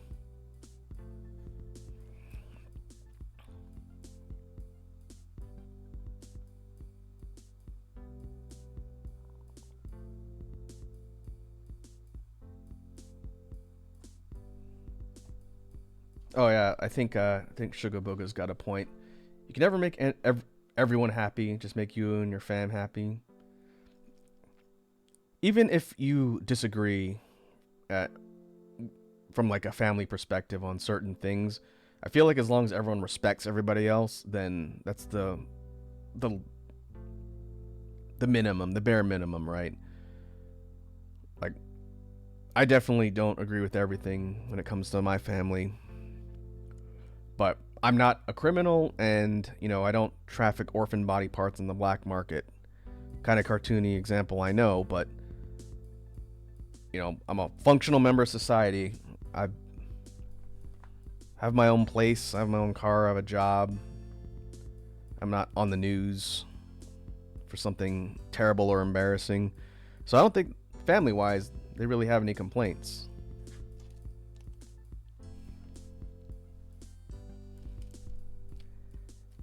Sourlight, if you're just wondering what we've been talking about, it's been a little bit existential today, but it's a good discussion.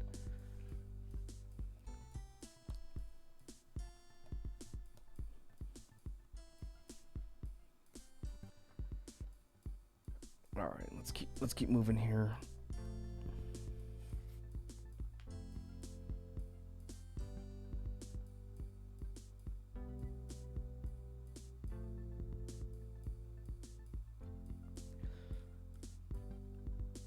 Yeah, I see where you're coming from, Sugar Boga, as far as like a person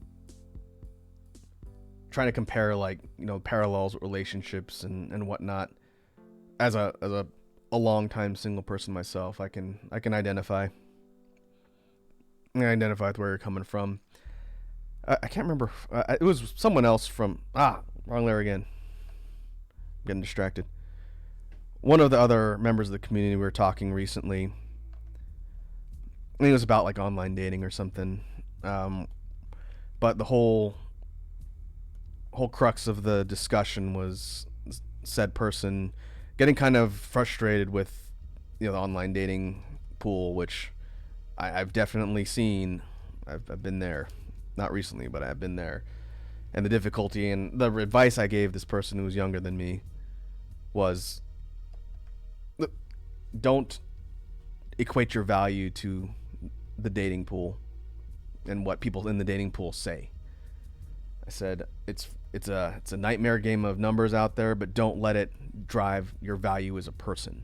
In other words, don't feel like you're a worse person just because you're having a rough run through the online dating pool, because it's like a shark tank, blood in the water all the time.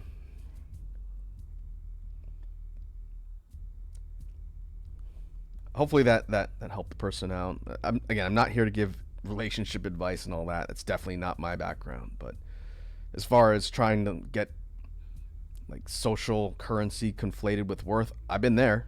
I think everyone's been there. That's something you got to be careful about falling into, because you know it's easy to think, well, there must be something wrong with me if all these people are saying XYZ. But no, that's generally not the case. Have a break in my lines? I do. It's right there.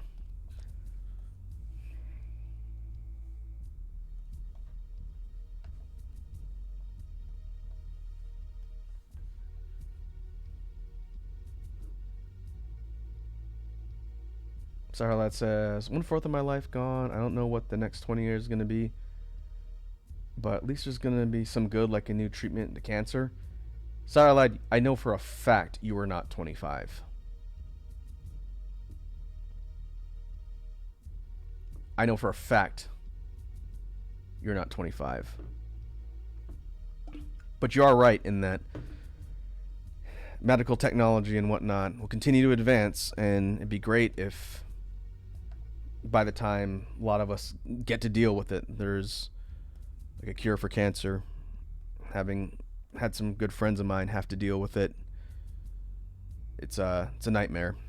Wouldn't wish that on anybody.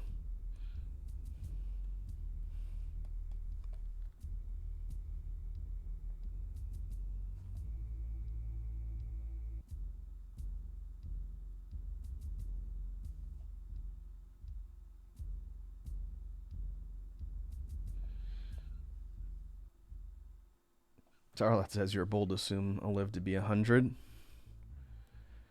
Hey, you never know. I keep saying somewhat jokingly that cybernetic technology is going to most likely be a thing for some of us by the time we get to like serious old age. As a person who has already bad joints at my age, which I guess is normal, as soon as I can get like cybernetic extremities, maybe not first iteration early adopter type stuff. I think we'll give that technology a little bit to get the bugs worked out.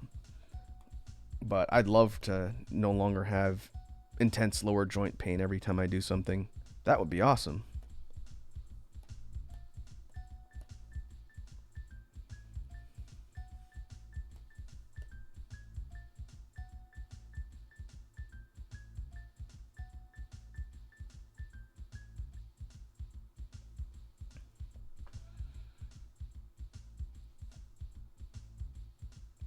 Starlet says I'm not paying $900K in American cyber healthcare.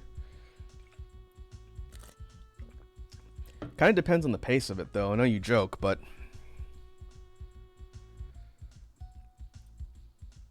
just imagine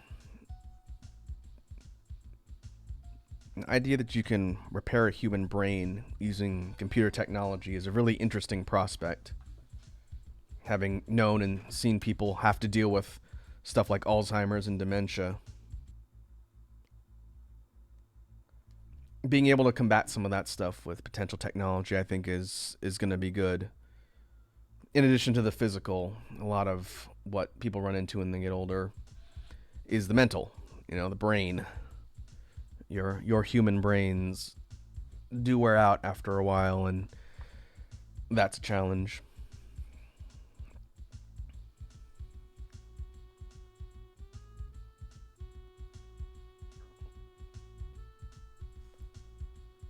All right, so what I've done is I've done a quick color fill. Didn't take long.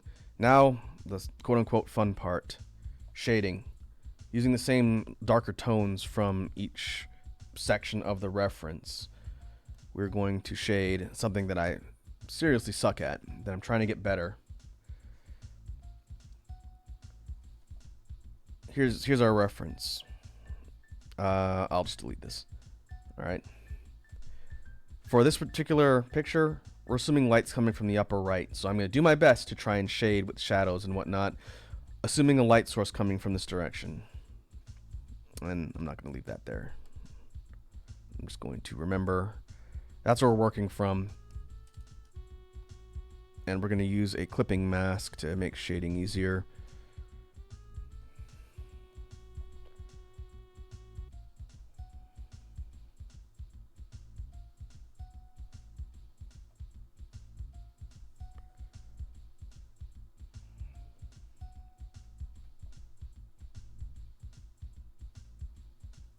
I'll be the first person to tell you. Shading is one of my favorite things to do, but I'm not good at it. I'm trying to get better. The shading work on these sprites is not too difficult because it's fairly simple. But in some of the other stuff I've done in like Clip Studio, which is more like character-based drawing, I'm always trying to get better at that. And now that I've learned a lot about light sources from doing the Pokemon stuff, I think that'll be a little bit easier.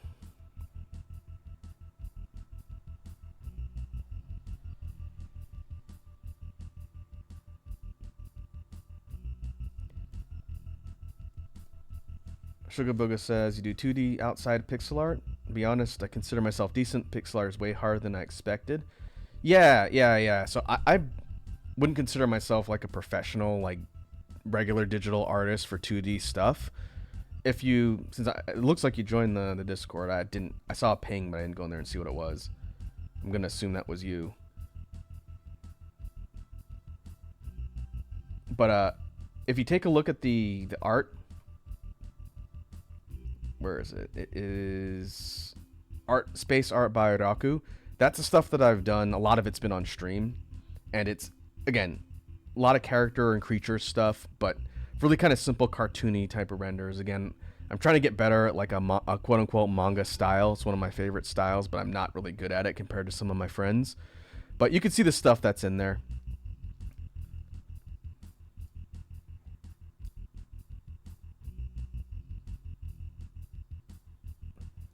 I think the problem is I work on so many different types of mediums and styles. I'm somewhat competent at a lot of them, but not super good at any one. Which is why I tend to want to collab with people for like my music project, art stuff, because they can do it better than me. That's what we're doing for the upcoming release this month, which I think is still on track. But I'm working with an artist who's doing the cover art because I feel like said artist can do it better than me. But likewise, actually, I don't think I talked about this, but this stuff that I'm working on, these sprite assets are for that music project. It's the track art. So I've got an artist acquaintance of mine that's doing the cover art for the album. I'm doing art for each of the tracks that's going to be part of the YouTube video that shows off the songs. So these Mecha are going to be like, I haven't figured out how I'm going to put them in the video yet, but they're going to be somewhere on the screen for the respective tracks, and there's a different one for each of the 10 tracks of the release. So that's why I'm working on this on stream, because I need to get this stuff done since the release is due before the end of this month. That's the plan.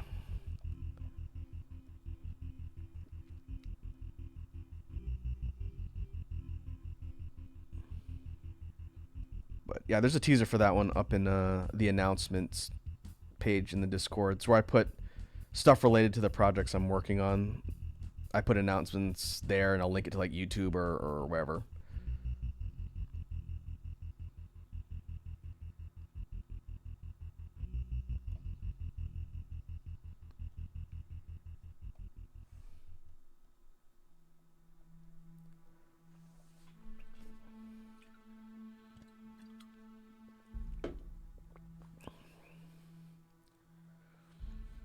Yeah, Sugar Booga. That's actually something that I think would be cool too. If you're comfortable posting stuff from your art portfolio that you've done, and this is something that Saralad, just make a note in case anybody else asks, since I don't really have hard and fast rules on promo. Generally, I don't want to encourage people just to like go to my Discord and promote their stuff just willy-nilly, because that can get really kind of cumbersome. But for people to post stuff that they've made, I definitely want to encourage that. So for media share, there's a media share channel on the Discord, Sugar Booga. You can post the stuff that you've worked on if you want to share it. Likewise, if you don't have social media, okay, but if you have links to places where you put your art in general, then feel free. I think it'll be fine as long as you're not like, hey, come buy my stuff. That's not what I'm saying, but as far as your stuff, yeah, I'd love to see what kind of stuff you work on.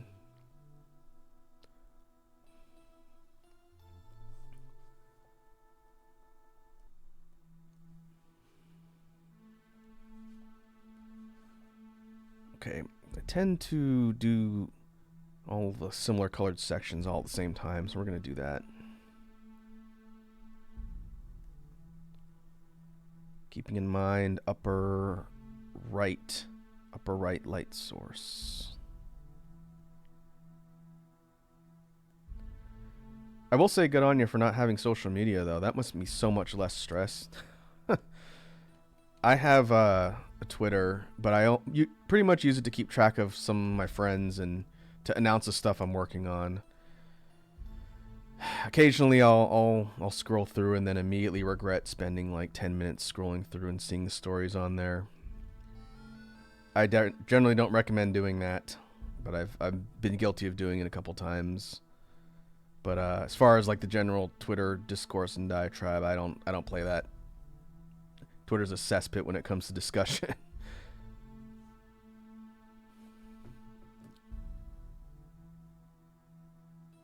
Sorry, lad says 99.9% of Twitter is lobotomy. Not even lobotomy, man. It's like Sugar Booga said further up. It's legit brain rot. And it's like brain rot, echo chambers, witch hunting, scapegoating. It's... yeah. I tend to use Twitter as a tool as opposed to a lifestyle. I guess that's the best way I can describe it.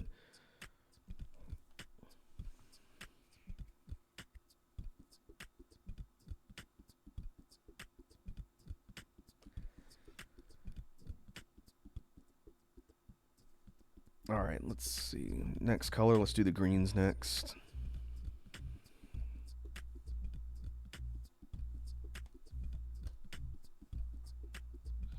And to be perfectly honest, I was never really a social media person before I got into content creation. Like prior to doing VTuber stuff, I mostly just kept track of some people that I knew, like on Twitter and whatnot. But I don't interact. I didn't interact with people, and even now I generally don't. You won't see me chime in unless it's like to meme around or poke some of my friends, poke fun at some of my friends. As far as the general debate and discourse, it makes my eyes bleed seeing some of the brain dead takes on there. So I generally just use it as a tool. But I understand for some people it's like Sour Lad says, it's a war of attention and clout. You know, people always talk about fentanyl, but I think semi-jokingly, but not jokingly, one of the most dangerous drugs of the last few years is clout. I'm a little bit concerned for the really young people that are getting into the internet now and what it's doing to their brains. I'm not a big TikTok guy, as you can imagine, but seeing some of the trends and things that come out of TikTok make me a little bit concerned. Just a little bit. But that's not new. That's every generation. Every generation has some sort of challenge. But man, it seems accelerated, this latest one.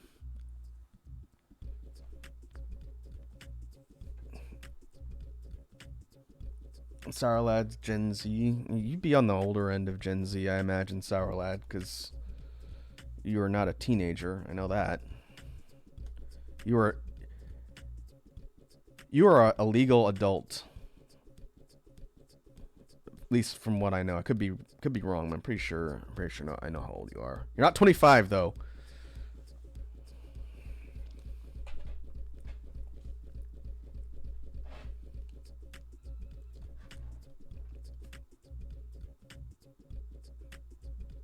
Okay, 20. That assumes like a, I guess depending on your perspective, to be fair, depends on what you consider like regular age expectancy. To me, I kind of just default to 100. I know not everyone's guaranteed to live to 100. I sure. So that could technically be, a quarter, but I just go by like 25s.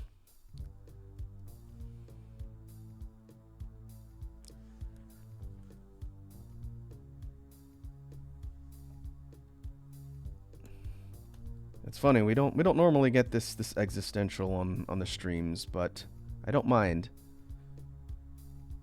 I'd rather talk about stuff like this as opposed to like politics or world events, as that's just depressing in a lot of cases. Is the average 87? Is it 87? Huh. Wouldn't know.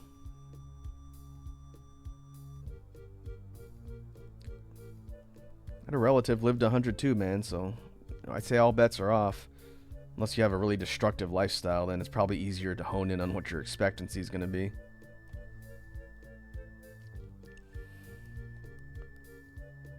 Oh, I did see a stretch redeem from Sour Lad. Oh, my shoulder.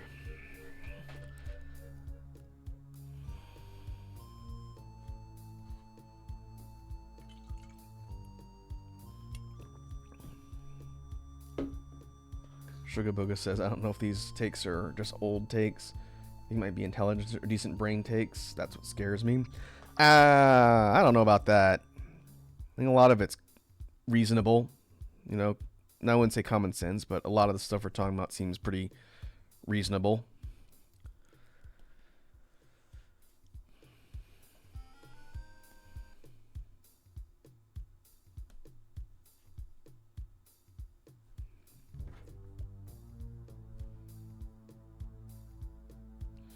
Sarlat says, there's an old French lady who lived to 120 and only smoked and drank wine because some guy thought she would die before it would pay more than the house value. Hey, George Burns lived to like 101 and he drank like a pint of scotch a day and smoked like 3 cigars every day. If you don't know who George Burns is, good lord, that makes me feel old. But he was a comedian, very famous comedian, and he was ancient. And he lived to, I think it's 101, around 100 something, 100. Just living hard. A lot of that's genetics. Your genetics could take you out any time. But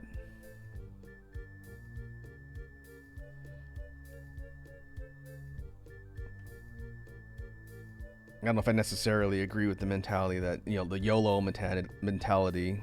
I think there's a good middle ground in that there's certain destructive things you could probably avoid, like maybe don't do crack. I'm not your parent, but I don't see a whole lot of direct benefits to doing crack. It sounds expensive. It sounds like a lot of trouble.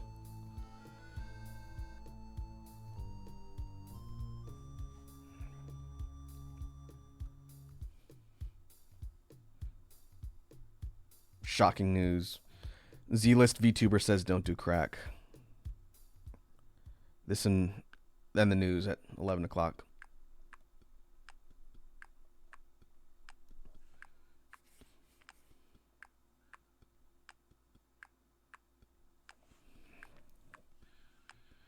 Sugar Booga says, also makes you think, or common sense falls back on how you feel and what you think is common, which fails it quick. Also makes you think about what's the common take with no info. I think this is just my sort of personal thought. I think it depends on a person's like values and background and on what their common sense interpretation is with no info. I feel like most people who have a decent amount of morality are gonna not have any super wild takes when it comes to common sense. But it depends. It just depends on where you come from, what your background is.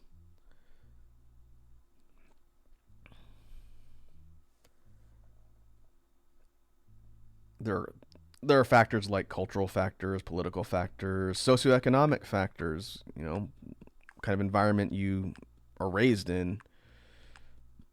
the opportunities you have. There's a whole bunch. But failing that, I always feel like people's moral character tends to inform a lot of what, quote unquote, common sense they have or use. I don't know. That sounds like a real, like, kind of pretentious way of saying it, but that's the best way I could think to articulate it.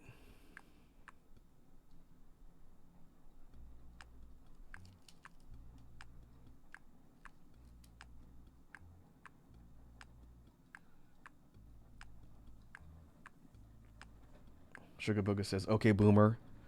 Hey, if I got a nickel for every time I've had someone tell me, okay, Boomer, I'd have more than a couple nickels, which is not a lot, but surprising that it happened more than once."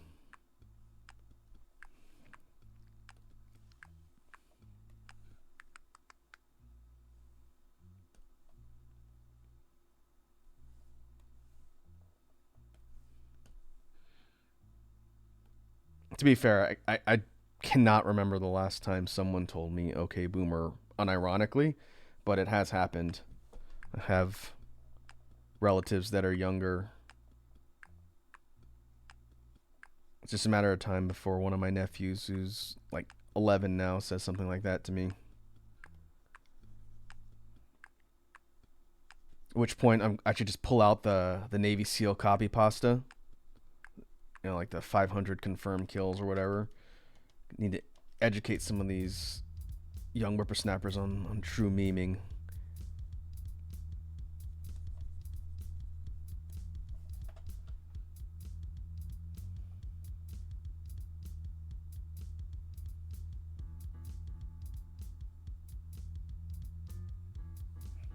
Yeah, I see your point, Sugarboga, as far as perspectives and opinions of people older than you. I've always, at least for me personally in my experience, have been able to benefit a lot from my seniors.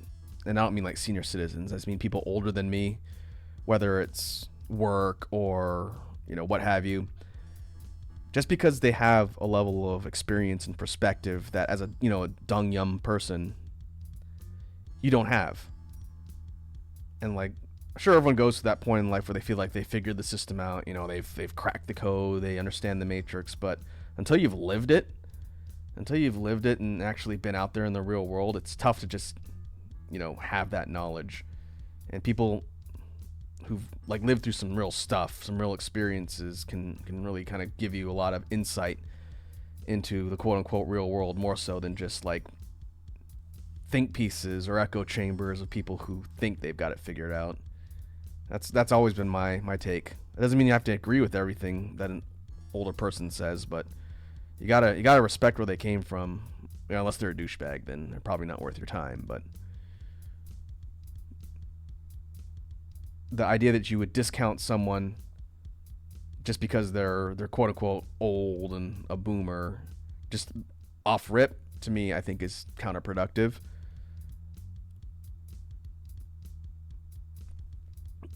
But that's young people, a lot of young people. I've got it figured out.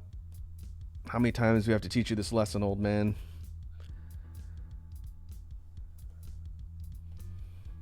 All right, let's put some highlights on all these kind of crystal bits here.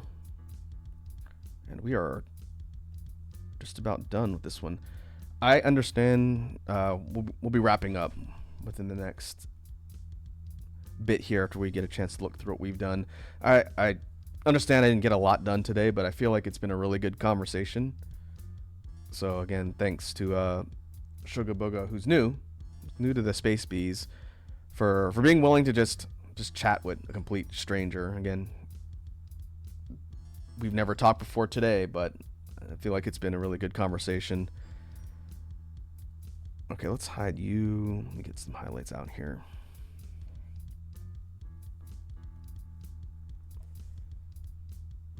But just again for like authenticity purposes, Sourlad has been a mod for my community for a while. In fact, he's one of the OGs who showed up when I was first starting out doing this.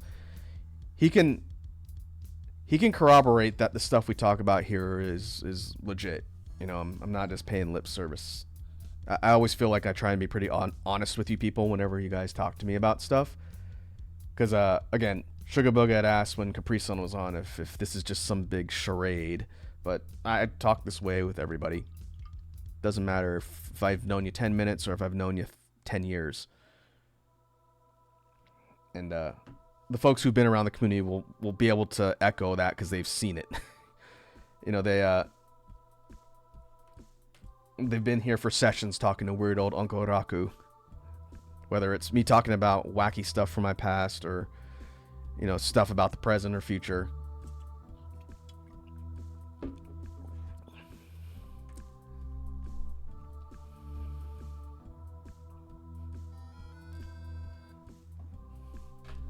Sarlet says, you are my senior, Raku. You've been alive through a lot.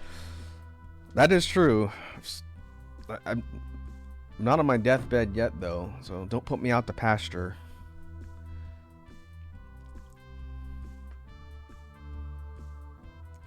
Alright, let's zoom out and let's compare... Let's compare where we started and what we've created.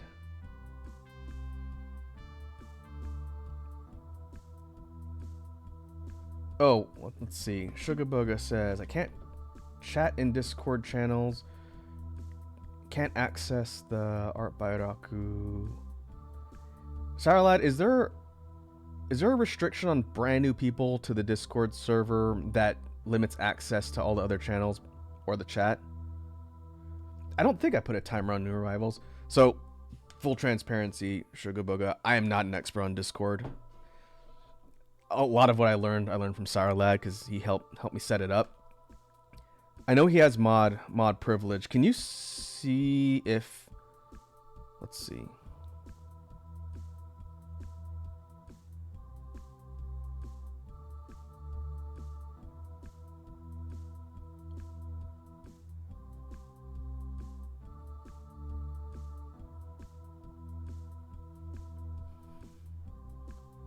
Oh, okay. Yeah, okay, so the Art by Raku channel is only stuff that I'm the only one who can post there because it's stuff that comes from content that I've made. So you should be able to post in all the other ones, like the memes channel, the fan art channel, media share, Q&A, food. You should have access to all the other ones. As far as serious art, not fan art or memes, you can put that in media share, Sugar Booga, or you can link, like we were talking about the stuff that you've made. And so we don't really have a dedicated place for just regular art. So I would say for stuff you want to share with everybody that you've created, put it in media share. That's fine. Like I said earlier, as long as people aren't going rampant with, you know, follow my accounts or, you know, go buy my stuff, which I'm not saying you're going to do, but as long as people aren't going crazy with that, put it in media share. Because generally we don't have a ton of people that hang out here who do a lot of art, so there hasn't been a demand for it. But to be fair, I know some other folks are working on things as well. If you think a dedicated art channel for, you know, non-meme stuff, like fun random stuff would be useful, I can set that up. I could do it right now. It's not hard. It's just there's never been a demand up till now. Okay. I'm fine doing a channel, Saralad. Really, the Discord is what you folks in the community are gonna make of it. So rather than do a share within media or thread within media share, I'll just set up a dedicated channel. It's fine. I'll do it right now. This will be text. Let's say I'm just gonna call this. Yeah, everything has space because I'm an alien. And it's the space bees. That's the name of the community.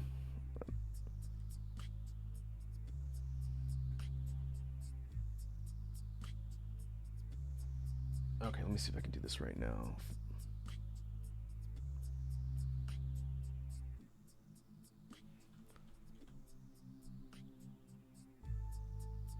And I need to set up perms real quick. Nobody touched the art channel till I adjust the perms.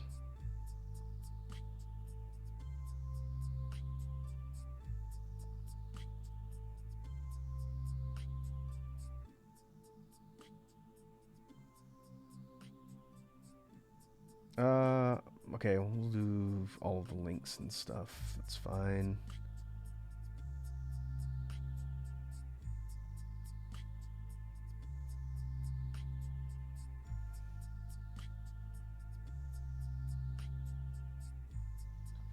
That's set up. Let's see. Overview. I'm gonna put a little note here because this is new as of today, but it's fine.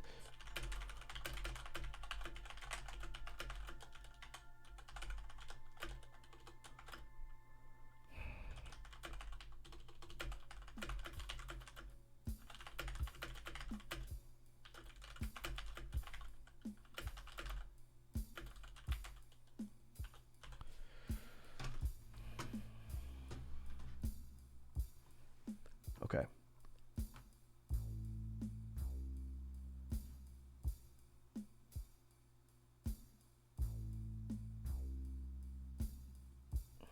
Okay. Should be up and running. Sugar Boga. You don't.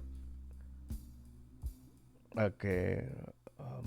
You don't have to do anything with it right now, but if I didn't do it right now, I absolutely would forget. So I just took a second to set it up. I can see Sarlad can access it. Just ping me at some point if there's issues with it. Or I'll put this back down here. And as far as sharing anything, I'll check it out when I get off stream. Okay. Slight sidebar. It's all good. So we started with our reference here. Purple boy.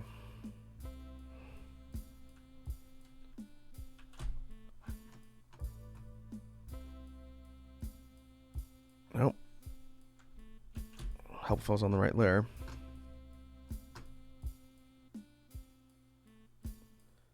So we took basic standing pose. We didn't do a whole lot as far as changing the pose or kind of which way what direction this thing's facing. But I wanted to do something that was going to show off some of the design elements a little bit more. And so we scaled it up a little bit. And that's one thing that I've kind of done without even thinking about it on some of these, is we scaled it up a little bit, but we ended up with this sort of lunging pose that shows the claws off a bit more. And the last thing I need to do, since these are going to be put on probably like a black background, I need to add a white stroke around this so it shows up.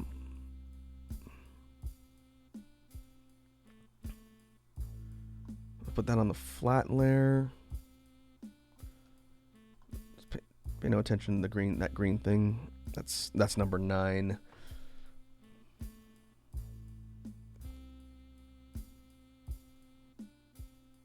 There we go. So this is what it's going to look like, assuming black background on the actual video.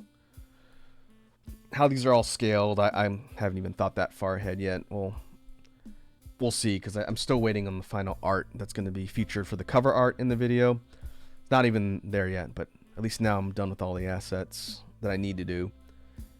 I kind of like this exercise of trying to do kind of movement or dynamic poses with these reference images. So we'll most likely do this again, but probably the next stream for drawing, which I don't do these every week, I tend to alternate a little bit, is probably going to be a more old school, like digital art drawing stream. We haven't done a character study in a bit, so it might be good to go back to some character designs and practice that some. But we accomplished our goal. And close you. And that's good. Like I said, normally I try and get a couple of these done, but there's a lot of good discussion today, which is just as valuable as just getting stuff done. I got the one I needed done. But let me see who is online to raid. What we'll do is we'll see if anyone I know is online who can spread some chill vibes. Let's see. Let me go to my main list here.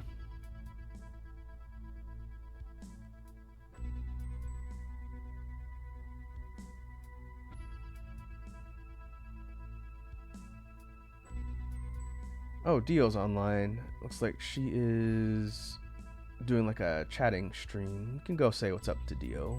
Fellow artist and VTuber. So with that, let me go ahead and pause the BGM and we'll go to outro. And I'll kind of wrap up for today.